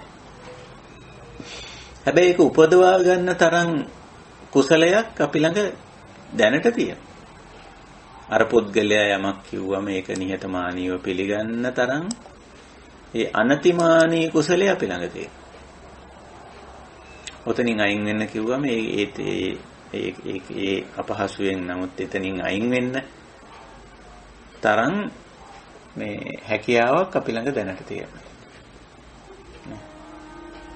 එහෙම නැත්නම් අපිට කවුරු හරි අපේ භූමිකාවේ දෝෂය පෙන්වලා දුන්නොත් ඔයා ඔය කරන්න ඕන එක නෙවෙයි නවා කරන්නේ. මේ වෙලාවේ කරන්න ඕන වැඩේ නෙවෙයි නවා කරන්නේ. වෙන වැඩක් නෙවා කරන්නේ කියලා ඔන්න භූමිකාව වර්තමාන භූමිකාවේ දෝෂය පෙන්වලා දුන්න කියලා අපි හිතමු. ඉතින් අපිට පුළුවන් දැනටමත් ඒක අනතිමානීව පිළිගන්න. ඇත්ත තමයි මට අදාළ වැඩේ නෙවෙයිනේ මම මේ කරන්නේ. මේ වෙන වැඩක් නෙවෙයි මම මේ කරන්නේ කියලා. ඔන්න අපිට එතෙන්දී ඒ ගුණය දැනට ඒ කුසලතාවයේ තියෙන. හැබැයි අර භූමිකාව පිළිබඳ සතිය ඒ වෙලාවේ අපි පවත්වාගෙන නැහැ. එතන ඒ කුසලතාවය තිබිලා නැහැ. එහෙනම් දැන් අපිට ඒක උපද්ද ගන්න පුළුවන්. අනේ සමා වෙන්න කොච්චර දැදද මට මේක කියලා දුන්න එක. මේ කියලා අනුප්පන්නානං කුසලානං ධම්මානං උප්පාදාය. නෝපන් කුසලයේ උපදවා ගන්න අපිට පුළුවන් මේ මොහොතේ. මේ මොහොතේ අපි ඒක උපදවා ගන්න. ඒකට චන්දං ජනේති කැමැති වෙන්න ඕන, වායමති වෑයම් කරන්න ඕන. චිත්තම් පග්ගන්හාති හිත දැඩි කරගන්න ඕන. පදහති ඒකට උත්සාහ කරන්න ඕන. දැඩිතෙස් අන්න එහෙම දෙයක් මේ කියන්නේ. ඕනතරම් අපේ සාමාන්‍ය ජීවිතය තුළ නැති කුසල් තියෙනවා. ඒ නැති කුසල් උපදවා ගන්න ඕන අපි. සිහිනුවණින් අපිම සිහිනුවණ උපද්දලා අපිම ධම්මවිචේ විමසුම් නුවණ යොදලා අපිම විරිය යොදලා අපිට පුළුවන් ඕක ඇති කරගන්න. එහෙම නැත්නම් වෙන කෙනෙක් අපිට පෙන්නලා දෙන්නත් පුළුවන්. අර ස්ථානීය සතිය, භූමිකා සතිය, කාර්යබද්ධ සතිය අපි පවත්වලා නැහැ. එහෙම නැත්නම් අපි ඒක හොඳට විමසුම් නුවණ යොදලා නෙමෙයි අපි තියෙන්නේ වෙලාව. වැඩේ කරනවා අපි එච්චර සැලකිල්ලෙන් කරන්නේ නැහැ සමහර වෙලාවට. එහෙම තියෙනවනේ. වැඩක් කරගෙන යනවා. ඒනට වැඩි සැලකිල්ලෙන් කරන්නේ එහෙම් මෙහෙම් කරනවා කියලා අපි කියන්නේ උඩින් පල්ලෙන් උඩින් මත්තෙන් කරනවා කියලා සමහර වෙලාවට. එහෙම කරනවා වෙන්න පුළුවන්.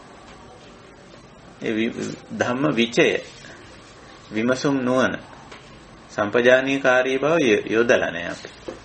අපි ඒක ගැන සම්පූර්ණ දන්නවා. ඒ සම්පජානකාරී හැකියාවත් අපිට තියෙනවා. සමහර වෙලාවට යොදලා නැහැ. අපි ඒකට ප්‍රමාණවත් තරම් යොදලා නැහැ. ඒතර අනිත් එක්කෙනා කියනවා නෑ ඔහොම නෙමෙයි ඕක ඊට වැඩි සැලකිල්ලෙන් කරන්න. මේක මේ විදිහයි මේ වැඩේ කරන්න කියලා. එතකොට අන්න අපිට අපේ ධම්ම විචය නැත්තම් සම්පජානකාරී බව අඩු වෙලා තියෙන මොහොතක අනිත් එක්කෙනා අපිට සම්පජානකාරී වෙන්න කියලා කියනවා. එතකොට අපිට මේ මොහොතේ මේ සම්පජානකාරී බව අපි දැනටමත් පුරුදු පුහුණු වෙලා තියෙන කුසලයේ පොඩ්ඩක් මගහැරිලා විතරයි ඒක උපද්ද ගන්න පුළුවන් අප. හැබැයි උපද්ද ගැනීමට අවශ්‍ය අර අනතිමානී ගතිය, හුම්කම් දෙන ගතිය ඒක අපි ළඟ තියෙනවා. එහෙම නැත්තම් බෑ. එහෙම නැත්තම් අපි අරියත් එක්ක රණ්ඩු වෙන්න ඉඩ තියෙනවා. මම කරන විදිහම තමයි මේක. ඔයා පැත්තකට යනවා, ඔයා කරනවා මේ කරන්න. ඔහොමනේ සමහර වෙලාවට පැටලෙන්නේ හදාගන්නේ නැහැ. සමහර වෙලාවට අපි අනිත් අය අපිට කියලා දෙනවා. මේක මෙහෙමයි කරන්න, මේ විදිහට කරන්න.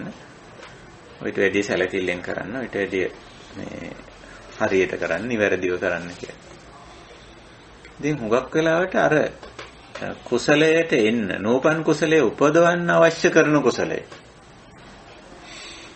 අපි ළඟ තියෙනවා.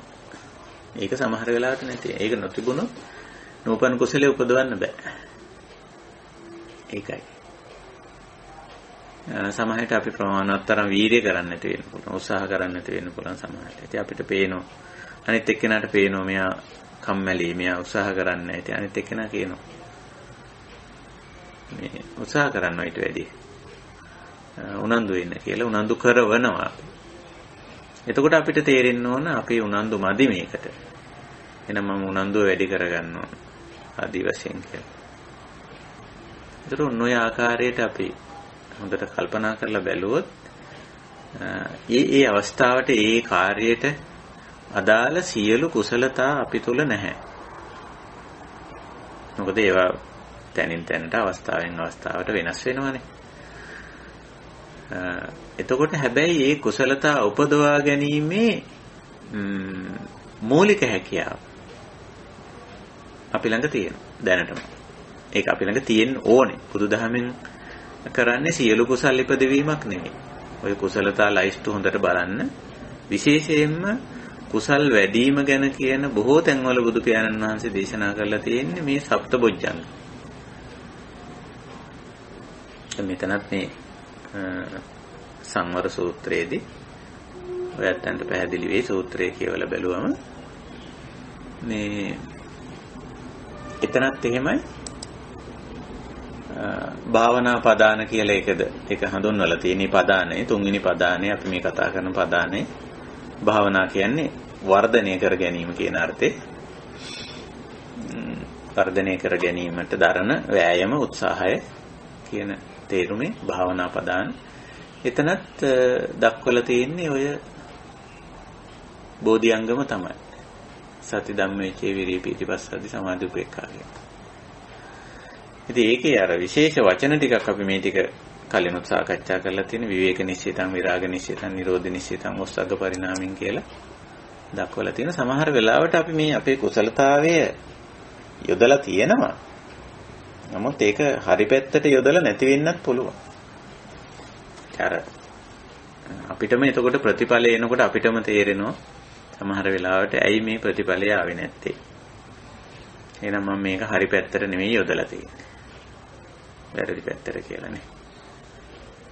ඒ දේවල් අපිටම සමහර වෙලාවට අවබෝධ කරගන්න පුළුවන්, වටහා ගන්න පුළුවන්, තේරුම් ගන්න පුළුවන්. එහෙම නැත්නම් වෙන කෙනෙක් අපිට පෙන්නලා දෙනවා. ඔයා ඔය වැඩේ කරාට බලන්න ඔයා ඒක හරියට කරන්නේ නැහනේ. ඒකනේ ඔයා වෙහෙසෙන්නේ මහන්සි වෙන්නේ ප්‍රතිඵලෙ එන්නේ නැත්තේ. ඔගේ හරි ක්‍රමය මෙහෙම මේ විදිහට කරන්නේ. එතකොට අපි ඒ කුසලයේ නැති කුසලයේ අපි තුල උපදවා ගන්නවා. එහෙම තියෙනවා. ඉතින් ඔකට අර මම පොඩි සරල කතන්දරයක් කියන්න කැමතියි. මේ එක මිනිහෙක් මේ එයාට ගස් වගේක් කපා ගන්න අවශ්‍යතාවය යෙදිලා. ඉතින් ගස් කපන්නෙකුට එන්න කියලා ඉතින් එයාට කිව්වලු මේ මගේ මේ ගස් ටික කපලා දෙන්න ඕනේ. කියලා ඉතින් එයා කිව්වලු හා කියලා ඉතින් පළවෙනි දවසේ ඉතින් සෑහෙන ගස් ප්‍රමාණයක් කපලා දුන්නා. ඉතින් දෙවෙනි දවසට එනකොට ඊට වැඩි ගස් ප්‍රමාණය අඩුයි. මේ කැපුණා. තුන්වෙනි දවසට එනකොට ඒ තවත් අඩු වුණා. දැන් මේ ගස් කපන කෙනා එක්තරා කලකිරීමකින් වගේ පසු වෙනවා. තමන්ගේ හැකියාව දක්ෂතාවය අඩු වුණා කියලා. ඒ වැඩේ අයිතිකාරය මොකද දැන් මේ එන්න ඔයාගේ කටයුතු දුර්වල වෙන්නේ. පළවෙනි දවසේ මෙච්චර ප්‍රමාණයක් කැපුවා අද මෙච්චරයි අද ගොක් අඩු වෙලානේ. ඉතින් ඒක තමයි දන්නේ නැහැ. මටත් හිතා ගන්න බෑ. ඉතින් එන්න මේ தත්ත්වේ නරකකට හැරෙනවා අඩු වෙනවා. පස්සේ අර වැඩේ අයිතිකාරය ඔයා පොරව මැද්දද පළවෙනි දවසේ ගස් කපලා එදා හවස හෝ පහවදා උදෑසන ඔයා නැවත ගස් කපන්න ආරම්භ කරනකොට පොරව මොහත් කළාද? නැහැ. දෙවෙනි දවසේ ඒත් නැහැ. තුන්වෙනි එහෙනම් අපි ගස් කැපීමේ කාර්යය කරගෙන ගියාට මෙතන අතිරේක කුසලයක් උපදින්න ඕනනේ. ගස් කපන වාරයක් පාසා ඔබේ පොරව මොට වෙනවනේ. එහෙනම් ඔබට සිද්ධ වෙනවනේ පොරවත් මුවහත් කරන්න. අන්න එතකොට ආරය පෙන්නලා දුන්නා අනිත් එක්කෙනා. සමහරට ඔය වගේ අපි මේ සරල අඩුපාඩුකම් ඒ කාර්යයට අදාළ ඒ කාර්යයට ඒ භූමිකාවට ඒ තැනට අදාළව අපි නොදන්නාකම් ඒ තරම් අපි සැලකිල්ලට නොගන්නා සරල අඩුපාඩුකම් තියෙන්න පුළුවන්. එතකොට ඒක අපි විචය ධම්ම විචය කියලා බොජ්ජංගයක් දේශනා කරලා තියෙන එකයි විමසලා බලන්න ඕන. ඇයි මේ මෙහෙම වෙන්නේ නේ? තවමත් එහෙම වෙන්නේ ඇයි? ඉතින් විමසලා බලන්න. තව කෙනෙක් ඒක පෙන්නලා දෙන්න පුළුවන්. තව කෙනෙක් පෙන්නලා දෙනවට වැඩිය හොඳයි. අපිම ඒක හොඳින් මනවින් අවබෝධ කරගන්න එක තේරුම් කරගන්න. ඉතින් ওই විදිහට නූපන් කුසල් උපදවා ගැනීම කියන කාරණේ මේ අපි ගත කරන අපි බලාපොරොත්තු වෙන මේ අනිශ්චිත විහරණයට හරිය වැදගත්. ඇලෙන්නේ ගැටෙන්නේ මුලා වෙන්නේ නැතුව කටයුතු කිරීමෙහිලා ගාක්ම වැදගත් වෙනවා. අපි කොයි වෙලාවකවත් හිතන්න හොඳ නැහැ අපි සියලු කුසල් උපදවාගෙන මේ ඉන්නේ කියලා. සියලු කුසල් උපදවන්න කාටවත් පුළුවන් කමක් නැහැ. හැබැයි සියලු කුසල් උපදවා ගැනීමට අවශ්‍ය කරන මූලික කුසලතා ටික අපිට උපදවන්න පුළුවන්. ඒ ටික උපදවාගෙන හිටියොත් අපිට පුළුවන්කම තියෙනවා ඕනම අවස්ථාවකට අවශ්‍ය කුසලය උපද්ද ගන්න. පළවෙනියට මේකේ දක්වලා තියෙන්නේ සතිය. දැන් අපි සාවධාන වුණොත් බොහෝ දේවල් වල අපි කල යුත්තේ මොකද්ද නොකල යුත්තේ මොකද්ද කියන එක අපිටම තීන්දුව කරගන්න පුළුවන්. සාවධාන වුණොත් සතිමත් වුණොත් සතිය පැවැත්වුවොත්. හැබැයි එහෙම නැත්නම් අපිට ඒක ඒ කුසලතාවය හොයාගන්නත් බෑ. එතකොට බුදුදහමේ සියලු කුසල් ඉගෙනීම පසෙක තබා සියලු කුසල් ඉපදවීමට අවශ්‍ය මූලික කුසලතා පෙන්වා දෙනවා. එතකොට බලන්න අපි සතිමත් වුණොත් ඕනම මොහොතක ස්ථානීය සතිය පැවැත්වු ගමන්ම ඒ ස්ථානයේ මම මේ සිටිය යුතු තැනකද ඉන්නේ නැති තැන නොසිටිය යුතු තැනකද ඉන්නේ කියන එක ගැන අපිට ඒක ඒ කුසලයේද අකුසලයේද කියන එක වැටහෙනවා අවබෝධ වෙනවා.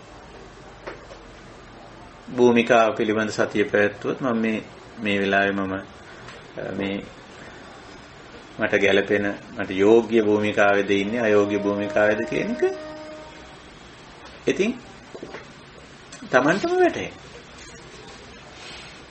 ඊට පස්සේ අයෝග්‍ය නම් යෝග්‍ය තැනට මාරු වෙන්න අවශ්‍ය කරන වීරියක් Taman ළඟ තියෙනවා.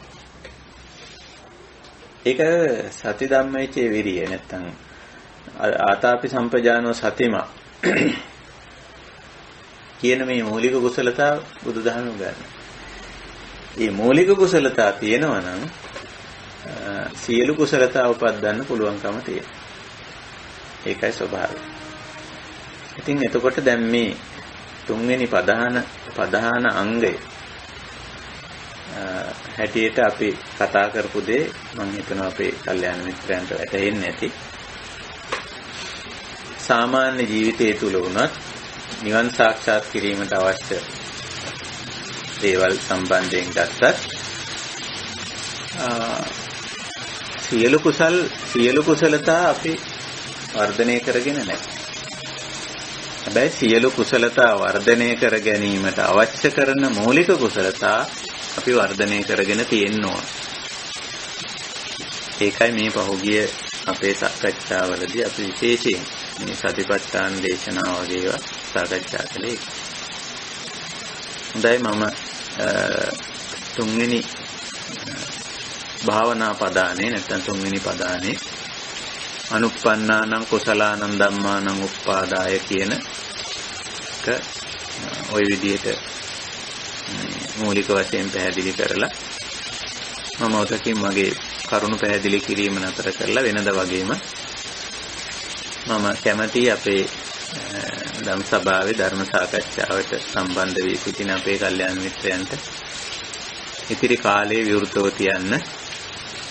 මෙන්න මේ කාරණේ වැටහුණාද මම මේ තුන්වෙනි පදානේ හැටියට දක්වපු කාරණේ නූපන් කුසල් උපදවා ගැනීමට කැමැති වීම, ඒ සඳහා වීර්ය කිරීම, උත්සාහ කිරීම, හිත දැඩි කර ගැනීම කියන කාරණේ. මේක අවබෝධ වුණාද වැටහුණාද කියන කාරණේ අපි තව ටිකක් සාකච්ඡා කරමු. හොඳයි, එහෙනම් අපි මෙතෙන් සිට ධම් සභාවේ ඉන්න කල්යාණ මිත්‍රයන්ට අපි අවස්ථාව තියෙනවා මේ සාකච්ඡාව මෙතෙන් සිට ඉදිරියට පවත්වාගෙන යන්න. ඔබේ ගැටලු ප්‍රශ්න ඉදිරිපත් කරමින් සහ අදහස් එකතු කරමින්. හොඳයි, ඒ සඳහා කාලය අපි මෙතෙන් සිට අවසරයි ස්වාමීන් වහන්සේ. ඔව් කියන්න. විශේෂයෙන්ම බටහිර රටවල් වල ওই සංග්‍රහයක් තමයි කියන වෙලාවකදී ඒගොල්ලෝ ඒ වයින් හරි ෂැම්පේන් හරි කාටත් අල්ලනවා බොන්න කියලා සුබ පතන්න කාට හරි. නමුත් දැන් මෑතකදී මම හිතන්නේ ඒගොල්ලෝ වයින් ෂැම්පේන් බොන්න නැති උදවියට මොනවාරි සොෆ්ට් ඩ්‍රින්ක්ස් එකක් වරතුරු විශයක් වගේ දෙනවා. කලින් නම් හිතන්නේ ඒගොල්ලෝ අපි ශිෂ්ට නැtei කියලා. වයින් එක ෂැම්පේන් එක ගත්තේ නැතුත් අපි ශිෂ්ට නැති කියලා තමයි වටහා ගන්න ඉන්නේ. එතකොට දැන් ඒගොල්ලෝ ඒක වටහාගෙන තියෙනවානේ. එහෙම. එතකොට අර නැති කුසලය උපදවන්න අවශ්‍ය කැපැසිටි එක ඒගොල්ලන්ගේ ළඟ දැන් තියෙනවා. එහෙමයි ස්වාමීනි. අනිත් එක්කෙනාව තේරුම් ගන්න මේක අනිත් එක්කෙනා මේ දේ කරන්නේ නැහැ. මම ඒකට බල කරන්න හොඳ නැහැ. එයාගේ ආගම දර්ශනය එයාගේ පිරිත් අනුව එයා මේක කරන්නේ නැහැ කියලා කලින් එහෙම ඒගොල්ලන්ට ඒ කැපැසිටි එක තිබිලා නැහැ. ඒගොල්ලෝ හිතන්නේ ඒක කරන්නේ නැත්නම් අශිෂ්ටයි මොන හරි අන්සිවිලයිස් මොන හරි කියලා ඒගොල්ලෝ හිතාගෙන හිටියානේ. එහෙමයි. දැන් වෙනස් කරලා තියෙනවා. ඔව්. එතකොට අන්න ඒක තමයි අර අපි නැති කුසලය උපදවා ගැනීමට අවශ්‍ය කුසලය දැන් තියෙනවා. මේ කැපැසිටි එක දැන් ඒගොල්ලෝ ළඟ තියෙන. අන්න ඒක තමයි බුදුදහමේ ඇත්තටම උගන්වන්නේ. අර අපි එතන හොඳට සතිමත් වෙලා එතන විමසුම් නොවන යොදපු ගමන්ම ඒ තැනත්තට තේරෙනවා මේ දේ මම කරාට අනිත් එක්කෙනා ඒක කරන්නේ නැහැ. ඒගොල්ලන්ගේ ආගම ධර්මයේ හරි සංස්කෘතිය හරි මොකක් හරි එකකට අනුව මේක ඒගොල්ලෝ කරන්නේ. ඒක නිසා මම ඒකට බල කරන්න අවශ්‍ය නැහැ. මම ඒකට විකල්පයක් තෝරලා දෙනවා කියලා. එතකොට බලන්න අන්න ඒක තමයි අර නැති කුසලය උපදවා ගැනීම කියන අවස්ථාව. තුන්වෙනි එතකොට ගැටලුවක් එන්නේ නැහැ නේ. නැත්තම් ඔතන අනිත් එක්කෙනා අපහසුතාවයටපත් වෙනවා. ඊට පස්සේ චෝදනා කරනවා. අපේ මේ සංග්‍රහයට ඇවිල්ලත් මේගොල්ලෝ මේකට හරියට සම්බන්ධ වුණේ නැහැ ආදී වශයෙන් කියලා. අන්නේ කැපැසිටි එක තමයි බුදුදහමේ උගන්වන්නේ ඇත්ත වශයෙන්ම. අපේ මූලික කුසලතා හැටියට උගන්වන්නේ ඒක. අර ධම්ම විචය කියලා අපි ඔකට කියන්න පුළුවන්. විමසුම් නොවන හරියට යෙදුවනම් ඒ තැනැත්තාට වැටහෙනවා මේ කාරණේ. මෙයා මේ මං කරන දෙයට මෙයා එකඟ නැහැ. ඉතින් මෙයාගේ රුචිකත්වයේ මනාපයේ තියෙන්නේ නැත්නම් එයාගේ අවබෝධයේ තියෙන්නේ වෙන මට්ටමක කියලා. ඕක හරිය වැදගත්. අපේ සාමාන්‍ය ජීවිතයේදී වුණත් ওই මහත්ය මතු කර කාරණේට මම තදින්ගක් එකතු කරන්න කැමතියි. බලන්න අපේ මිනිස්යන්ගේ රුචිකත්වයන් වල තියෙන වෙනස්කම් නේ. එක එක්කෙනාගේ රුචිකත්වයන් වෙනස්. එයා යම් කිසි වැඩක් කරන විදිය වෙනස්. බුදුහාමුදුරුවෝක ඔය ගැඹුරු කාරණේ අපිට උගන්වලා තියෙන අනත්ත් කායන අනත්ත් සංඤිනෝ. එතකොට ඒක අපි අවබෝධ කරගෙන හිටියොත් අපි ළඟ අර කුසලතාවයේ තියෙනවා. ඉතින් අපි අහලා විමසලා වුණත් දැනගන්න පුළුවන් ඔයා මේකට කැමති නැද්ද? මේ විදියට කරන්න කැමති නැද්ද? එහෙනම් කමක් නැහැ. ඔයා කැමති විදිය මේ විදිය නම් අපි එහෙම කරමු. ඒක හොඳ ලක්ෂණයක්. ඒ කැපැසිටි එක, ඒ ධාරිතාව, ඒ ශක්්‍යතාවය තමයි බුදුදහමේ උගන්වන්නේ. ඒකයි.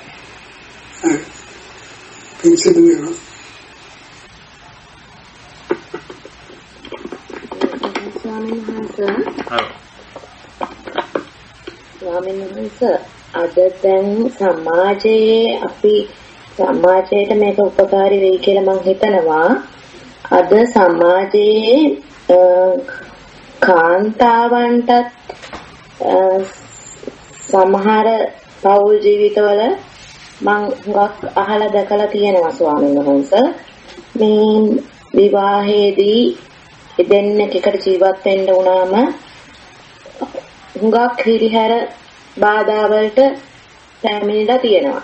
ඉතින් එතකොටත් ස්වාමීන් වහන්සේ මේ ප්‍රධාන වීරයෙන් අපිට ඒ කෙනාට කාන්තාවට මේ ඒ පීඩාවන් දැකගෙන ධම්ම විදය උපයෝගී කරගෙන ඒ වලින් ඒවට මුහුණ දෙන්න පුළුවන් වෙනව නේද ස්වාමීන් වහන්සේ? ඔව් ඇත්තටම දැන් අපේ පැත්තෙන් ගත්තොත් අපි නම් මේකට භාජනය වෙන්නේ. අපි නම් යම් පීඩාවල් වලට අපහසුතාවන්ට ලක් වෙන්නේ අපි නම් මේ කියන්නේ අපි කතා කරන අපි අතර කෙනෙක් නම්. ඒතර අපි එතන අර ධම්ම විචය ධර්මානුකූලව මේක තේරුම් ගැනීමේ හැකියාව තියෙන්න ඕන. හේතුඵල ධර්මානුකූලව මේ පීඩාකාරී තත්ත්වයේ පැන නගින්නේ මෙන්න මේ හේතු කාරණා නිසා කියලා ඒ ධම්ම විචය කියන කුසලතාවය අපි ළඟ දැනටමත් තියෙන්න ඕන. නමුත් අර පීඩාකාරී තත්ත්වයන් විවිධ හේතු නිසා මතුවලා එන්න පුළුවන්. අනිත් එක්කෙනා අපි ඉන්න මට්ටමට සකස් වෙලා නැහැ. අවබෝධය අඩුයි. ඒ අයගේ හැඟීම් වලට බර වෙලා සමහර අය කටයුතු කරනවා. ඉතින් එතකොට අනිත් එක්කෙනා කොච්චර දුරට ඒකේ පීඩාවට ලක් වෙනවද කියලා බලන්නේ නැහැ. අර කලින් මහත්තයා කිව්වා වගේ එතන උනත් ඒ ප්‍රියසාදයේ පුද්ගලයෝ හැඟීමට බර වෙලා කටයුතු කරද්දී අනිත් එක්කෙනා ඒකෙන් අපහසුතාවයටපත් වෙනවද කියලා ඒක තේරුම් ගන්න තරම් හැකියාව සමහර විට අනිත් එක්කෙනාට නැහැ. ඒකට අපි ඒක තේරුම් ගන්න ඕන. අනිත් අය තමන්ගේ රුචිකත්වයන් තමන්ගේ මනාපයන්ට බර වෙලා තමන්ගේ හැඟීම් වලට බර වෙලා තමන්ගේ ආකල්ප වලට හුරු පුරුදුකම් වලට නැඹුරු වෙලා කටයුතු කරනවා. එතකොට අනිත් එක්කෙනා ඒකෙන් අපිව අපහසුතාවයටපත් වෙලා තියෙන්නේ දැන්. ඒක අපි අවබෝධ කර ගැනීම අවශ්‍යයි. එතන ධම්මවිචය කියන්නේ අත් වශයෙන් මේක මේ පවතින වාතාවරණයේ ඇති වෙලා තියෙන මතුවලා තියෙන తত্ত্বය මනමින් අවබෝධ කර ගැනීම අපිට ඒ හැකියාව අපිට තියෙනවා. එතකොට එතන අපි ළඟ තියෙනවා නූපන් කුසලයේ උපදවා ගන්න අවශ්‍ය කරන මූලික ශක්්‍යතාවය මූලික හැකියාව තියෙනවා. ඒ කියන්නේ මේ ඇති වෙලා තියෙන ගැටලුකාරී වාතාවරණය පීඩාකාරී තත්ත්වයේ තේරුම් ගන්න හැකියාවක් අපිට තියෙනවා. ඒ වගේ මේක සමහන් කර ගැනීමට අවශ්‍ය කරන වීර්යයත් අපි ළඟ තියෙනවා වෙන්න පුළුවන්. නමුත් අඩුම වශයෙන් මේ ඇති වෙලා තියෙන පීඩාකාරී ගැටලුකාරී තත්ත්වයේ තේරුම් ගන්න පුළුවන්කම තියෙනවා නම් ඒ කුසලතාවයේ තියෙනවා නම් එතන ඔන්න අපි ළඟ මූලික කුසලතාවයේ තියෙනවා. ඊළඟට අපි ඒක තේරුම් ගත්තත් වෙනවනේ. මේ දක්වා අපි ඒක තේරුම් නොගෙන අපි පීඩා විඳිමින් එහෙම නැත්නම් තව කෙනෙකුට දොස් කියමින් දෝෂාරෝපණය කරමින් හිටියා කියලා අපි හිතමු. එහෙම නැත්නම් අර මුලින් දක්වපු උදාහරණෙන් කිව්වා වගේ අපි මේ ප්‍රිය සංഭാෂණ කරන අයට අපි දොස් කියනවා. මේගොල්ලෝ මේ එන හැමෝටම මේ ෂැම්පේන් බොන්න කියන මොනවා හරි බොන්න කියනවා. මේක හරි නරක වැඩක් කියලා අපි ඒගොල්ලන්ට දොස් කිය හිටියා කියලා හිතමු. ඒක අපේ ධර්මයට අනුව සුදුසු නෑ. අපි තේරුම් ගන්න ඕන මේක ඒගොල්ලන්ගේ ප්‍රිය සංഭാෂණයක්, ඒගොල්ලන්ගේ සංස්කෘතියට අනුව කරන වැඩක්. එතකොට ඒගොල්ලෝ ඒක කරන්නේ මෙහෙමයි. මේ විදිහයි. අන්න ඒ වගේ අපේ පැත්තෙන් ධම්ම විචය මේ ධර්මතාව මනාකොට තේරුම් ගැනීම කියන එකනේ ධම්ම විචය කියන්නේ.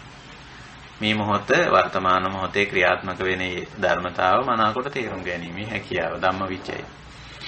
ඉතින් ඒක අපිට තියෙනවා. ඇයි මේ මං පීඩාවට ලක් වෙලා තියෙන්නේ? ඇයි මේ විවාහ ජීවිතය තුළ නැත්නම් ගෘහ ජීවිතය තුළ සමාජ ජීවිතය තුළ කාන්තාව කියන අදහසින් ඔතන ඉදිරිපත් කරේ. ඉතින් ඒක තේරුම් ගැනීමේ හැකියාව මම හිතන හුඟක් කාන්තාවන්ට තිබිය යුතුයි. මමත් ඔය මේ පෞල් උපදේශන කටයුත්තට සෑහෙන දුරට සම්බන්ධ වෙලා ඉන්න කෙනෙක්. ඉතින් අපිටත් ඇවිල්ලා හුඟක් දුක් ගැහැට ප්‍රශ්න ගැටලු හුඟක් කියන්නේ කාන්තාපක්ෂයත් තමයි. ඉතින් අපි හුඟක් වෙලාවට ඉතින් උත්සාහ කරන්නේ ඒ කරන කියන දේවල් සාධාරණීකරණය කිරීමක් නෙමෙයි. ඒවා සාධාරණයි කියන නෙමෙයි අපි උත්සාහ කරන්නේ. නමුත් ඒවා ඇති වෙලා තියෙන ඊට අදාළ හේතු පෙන්වා දීලා ඒ හේතුඵල ධර්මානුකූලව ඒ සංසිද්ධිය තේරුම් ගන්න. පළවෙනිම දෙයකට අපි කියන්නේ ධම්මවිචය වොජ්ජංග කියලා. මේක දුක කියන එක දුෂ්කරතාවය කියන එක හේතුඵල ධර්මානුකූලව හොඳට විමසුම් නොවනින් තේරුම් ගැනීම. ඊළඟට විරිය අපි ළඟ තියෙන්නත් ඕන ඔතෙන්දී. විරිය සම්බොජ්ජංග කිව්වම මේ වීරියක්, උත්සාහයක්, දරා ගැනීමක්, හිත දැඩි කර ගැනීමක් නේ. ඒකත් තියෙනවා. මේක හේතුඵල ධර්මානුකූලව ඇති වෙලා තියෙන තත්ත්වයක්. ඒකට මුහුණ දීමේ ඒක සුදුසු විදියට දරා සිටීම හෝ ඒකෙන් කිසියම් කැපකිරීමක් කරලා ඉවත් වීම හෝ වඩා සුදුසු පියවරට මාරු වෙන්න තරම් වීරියක් අපි ළඟ තියෙන්නත් ඕන. එතකොට අන්න ඒවා මූලික කුසලතා. අපි දන්නේ ඊළඟ මොහොතේ අපිට ඇති වෙන අපහසුතාවය මොකක්ද කියලා අපිට කල්තියා කියන්න බෑ. ඒකට අපි ළඟ උත්තරයක් දැනට ඇත්තෙත් නැහැ. මොකද උත්තරයක් නැත්තේ ඒ අපහසුතාවයේ තවම මතුවෙලා නැහැ. ඉතින් ඒකට උත්තරයක් අපිට සකස් කරගන්න තරම් මූලික කුසලතා අපි ළඟ තියෙනවා. ඊළඟ මොහොතේ අපිට ඇති වුණොත් කිසියම් ආකාරයක මේ අපහසුතාවයක්, පීඩාවක්, අවහිරකමක්, හිංසාවක් මොන හරි දෙයක් ඇති වුණොත් ඒක ධර්මානුකූලව තේරුම් ගැනීමේ හැකියාව, ඒ ශක්්‍යතාවය, ඒ කැපැසිටි එක අපි ළඟ තියෙනවා. ඒක තමයි ධම්මවිචය, සති, විරිය. ඒක වෙනස් කරගන්න නැත්නම් ඒක ඒකට අවශ්‍ය කරන පිළියම යොදා ගන්න සංසුන්ව ඒක දරාගෙන ඒකට අවශ්‍ය පිළියම යොදා ගන්න තරම් හැකියාවක් අපි ළඟ තියෙනවා. ඉතින් ඒක කවුරුත් ළඟ තියෙන්න ඕන ගුණාංගය. ඉතින් අපි දන්නේ නැහැ ඊළඟ මොහොතේ අපි තුල ඇති වෙන අපිට මුහුණ දෙන්න සිද්ධ වෙන ගැටලුකාරී තත්ත්වය මොකද්ද කියලා අපි කාටවත් කියන්න බෑ. දැන් මේ සරල උදාහරණයක් කිව්වොත් දැන් කොරෝනා පැතිරිලා යනවා. කොවිඩ් ඉතින් අපිට කියන්න බෑනේ ඊළඟ මොහොතේ මේක වැළඳෙයිද කියලා. නමුත් ඒක තේරුම් ගන්න ඒ කියන්නේ සතිමත් වෙන්න ඒක ධම්මවිචය ධර්මානුකූලව තේරුම් ගන්න සහ ඒකට මුහුණ දෙන්න විරිය ඒවා අපි ළඟ තියෙනවා. නමුත් අපි දන්නේ ඊළඟ තත්පරේ ඊළඟ මොහොතේ ඊළඟ අවස්ථාවේ ඊළඟ පැයේ මොන වගේ දෙයකට අපිට මුහුණ දෙන්න සිද්ධ වෙයිද කියලා. ඒකට උත්තරයක් අපි ළඟ දැනට නැහැ. නමුත් ඒවට උත්තර දීමේ හැකියාව නම් අපි ළඟ තියෙනවා. අන්න ඒකයි බුදුරජාණන් වහන්සේ මේ කාරණේ මේ විදිහට මේක අපිට උත්තර දෙන්නේ. ඉතින් ඕකට නිදර්ශන සිද්ධියකුත් තියෙන ඔය මජ්ක්‍ධිම නිකායේ අබේරාජ කුමාර සූත්‍රයට ගිහිල්ලා බැලුවොත් එතෙන්දී බුදුරජාණන් වහන්සේ සහ අබේරාජ අතර සිද්ධ වෙන සාකච්ඡාවකදී බුදුරජාණන් වහන්සේ දෙන මේ පිළිතුර අපිට හරි වැදගත් වෙනවා. ඉතින් අබේරාජ කියන්නේ වාහන පිළිබඳ මේ හොඳට දැනුමක් තියෙන කෙනෙක්. අපි හිතමු මේ වාහන පිළිබඳ ඉංජිනේර කෙනෙක් කියලා.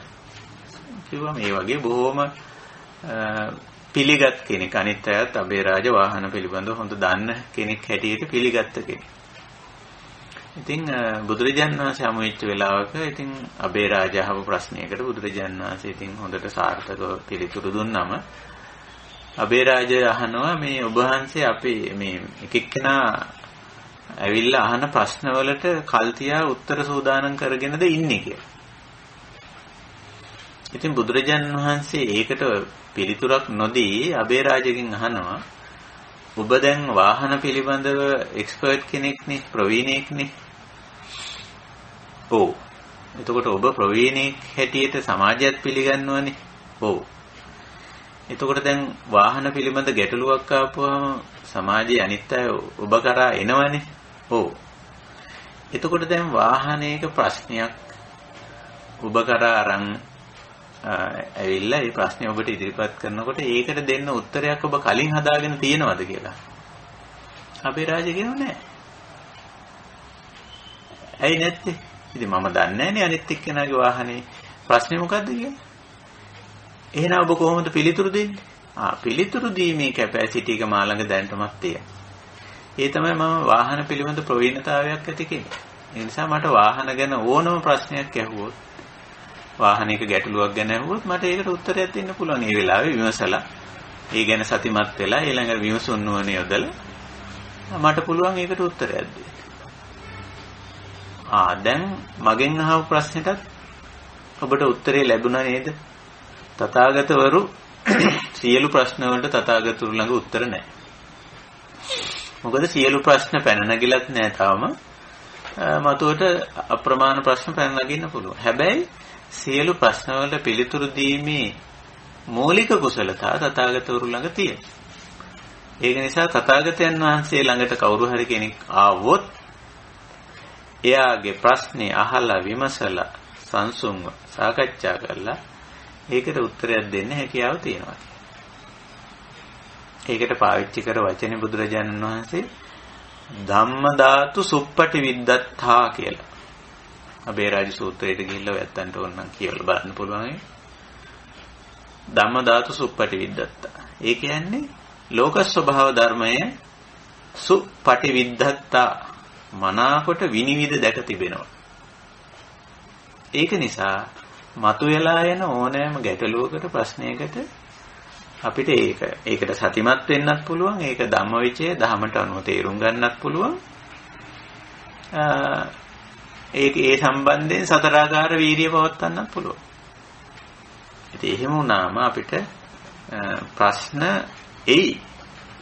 ආවා ජීවිතේ ප්‍රශ්නත් එයි, සමාජ ජීවිතේ ප්‍රශ්න එයි, ගෘහ ජීවිතේ ප්‍රශ්න එයි, වෘත්තීය ජීවිතවල ප්‍රශ්න එයි, ශරීරයෙන් ප්‍රශ්න පැන නගී, මානසික ප්‍රශ්න පැන නගී. ඉතින් ඒක ස්වභාවනේ, ස්වභාවදහම. නමුත් අපිට මේ හැම එකටම පිළිතුරු දී ගැනීමේ හැකියාව, ඒ කැපැසිටි එක, ඒ ධාරිතාව, ඒ ශක්්‍යතාවය අපි ළඟ දැනට තියෙන. බුදුදහමෙන් කරන්නේ යන්නේ ඒක තමයි. ඉතින් මම හිතනවා ඔබතුමිය අහපු ප්‍රශ්නෙට මට කෙටියෙන් කියන්න තියෙන කාරණේ ඒකයි.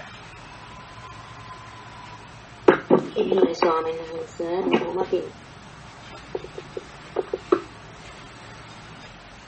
එහෙමනම් වෙනත් සාකච්ඡා නැත්තම් අපි මේ සාකච්ඡාව නිමා කරමු. මම පොඩි සාරාංශ වශයෙන් කරුණු කීපයක් මතක් කරන්න.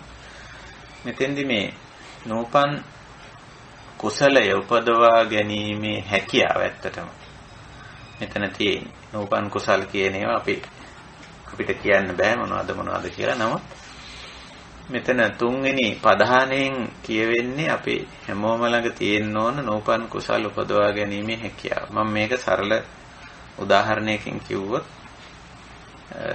මේ මට්ටමට අපි ආපුවාම උපමාවකින් කිව්වොත් අපි ජලය වගේ වෙනවා. ජලය කියන්නේ හරිම නම්‍යශීලී දෙයක්.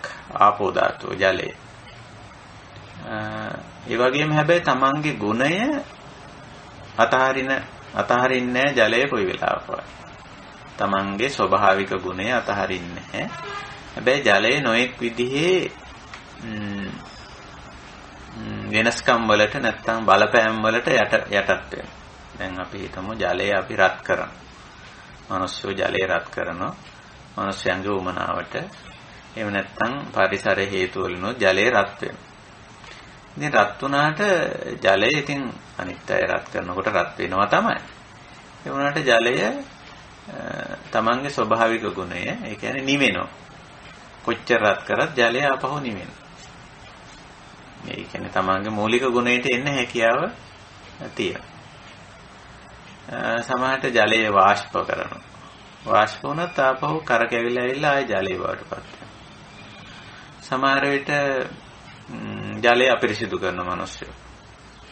විවිධ දේවල් හොදන්න ජලය පාවිච්චි කරපුවාම ඒ ජලය අපිරිසිදු වෙනවා.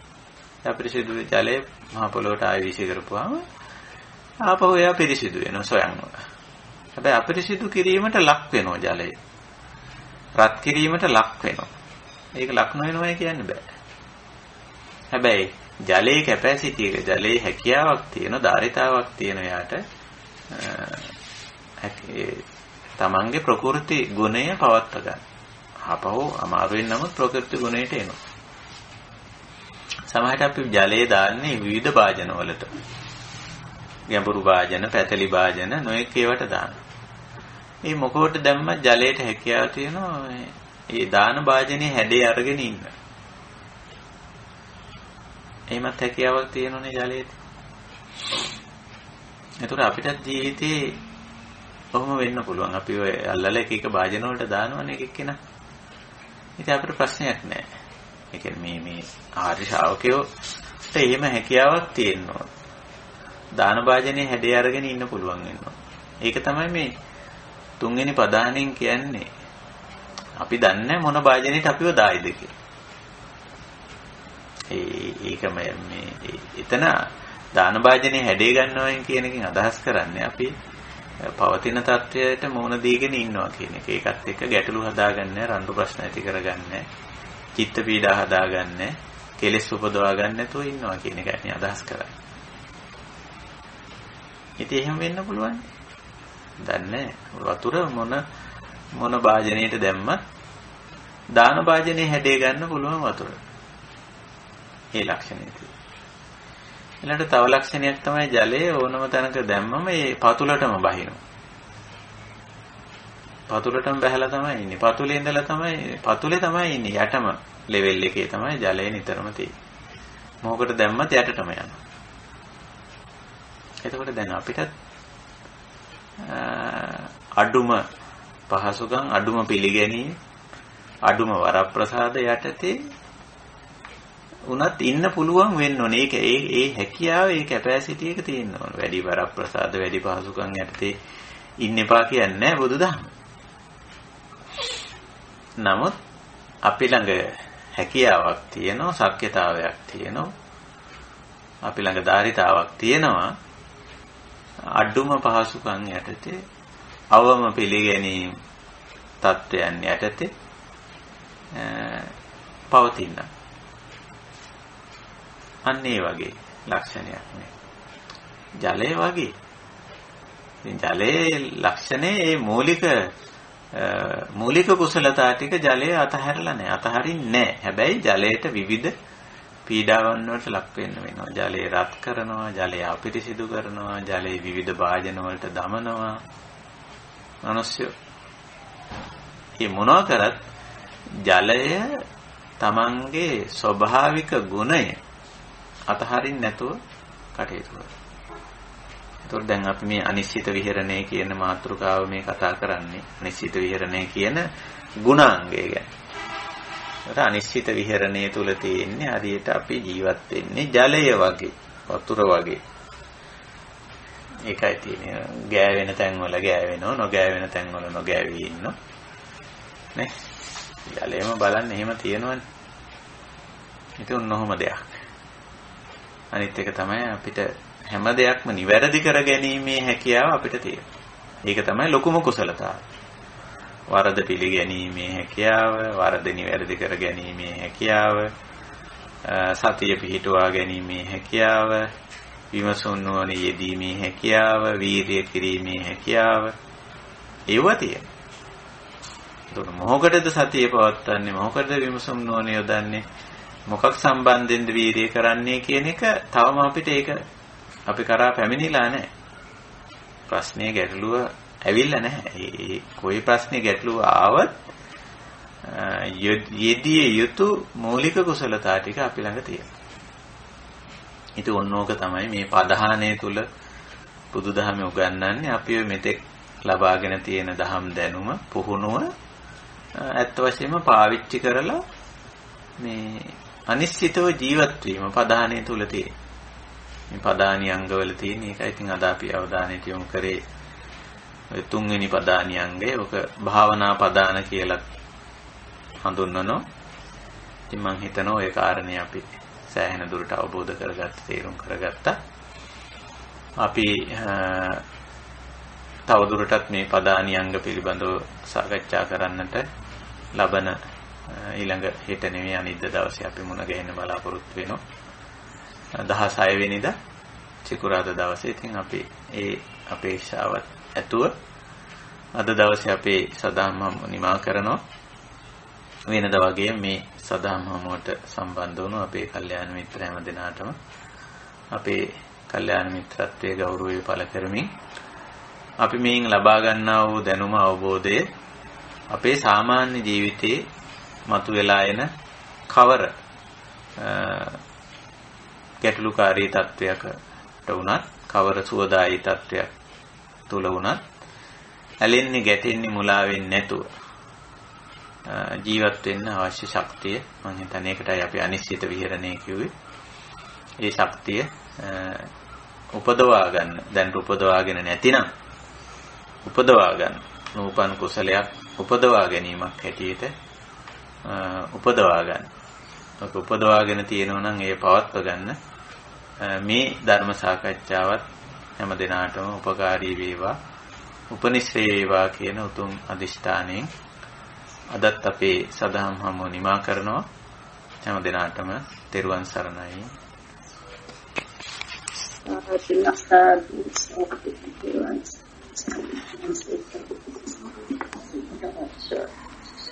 තෙරුවන් සරණයි. සුවපත් වේවා.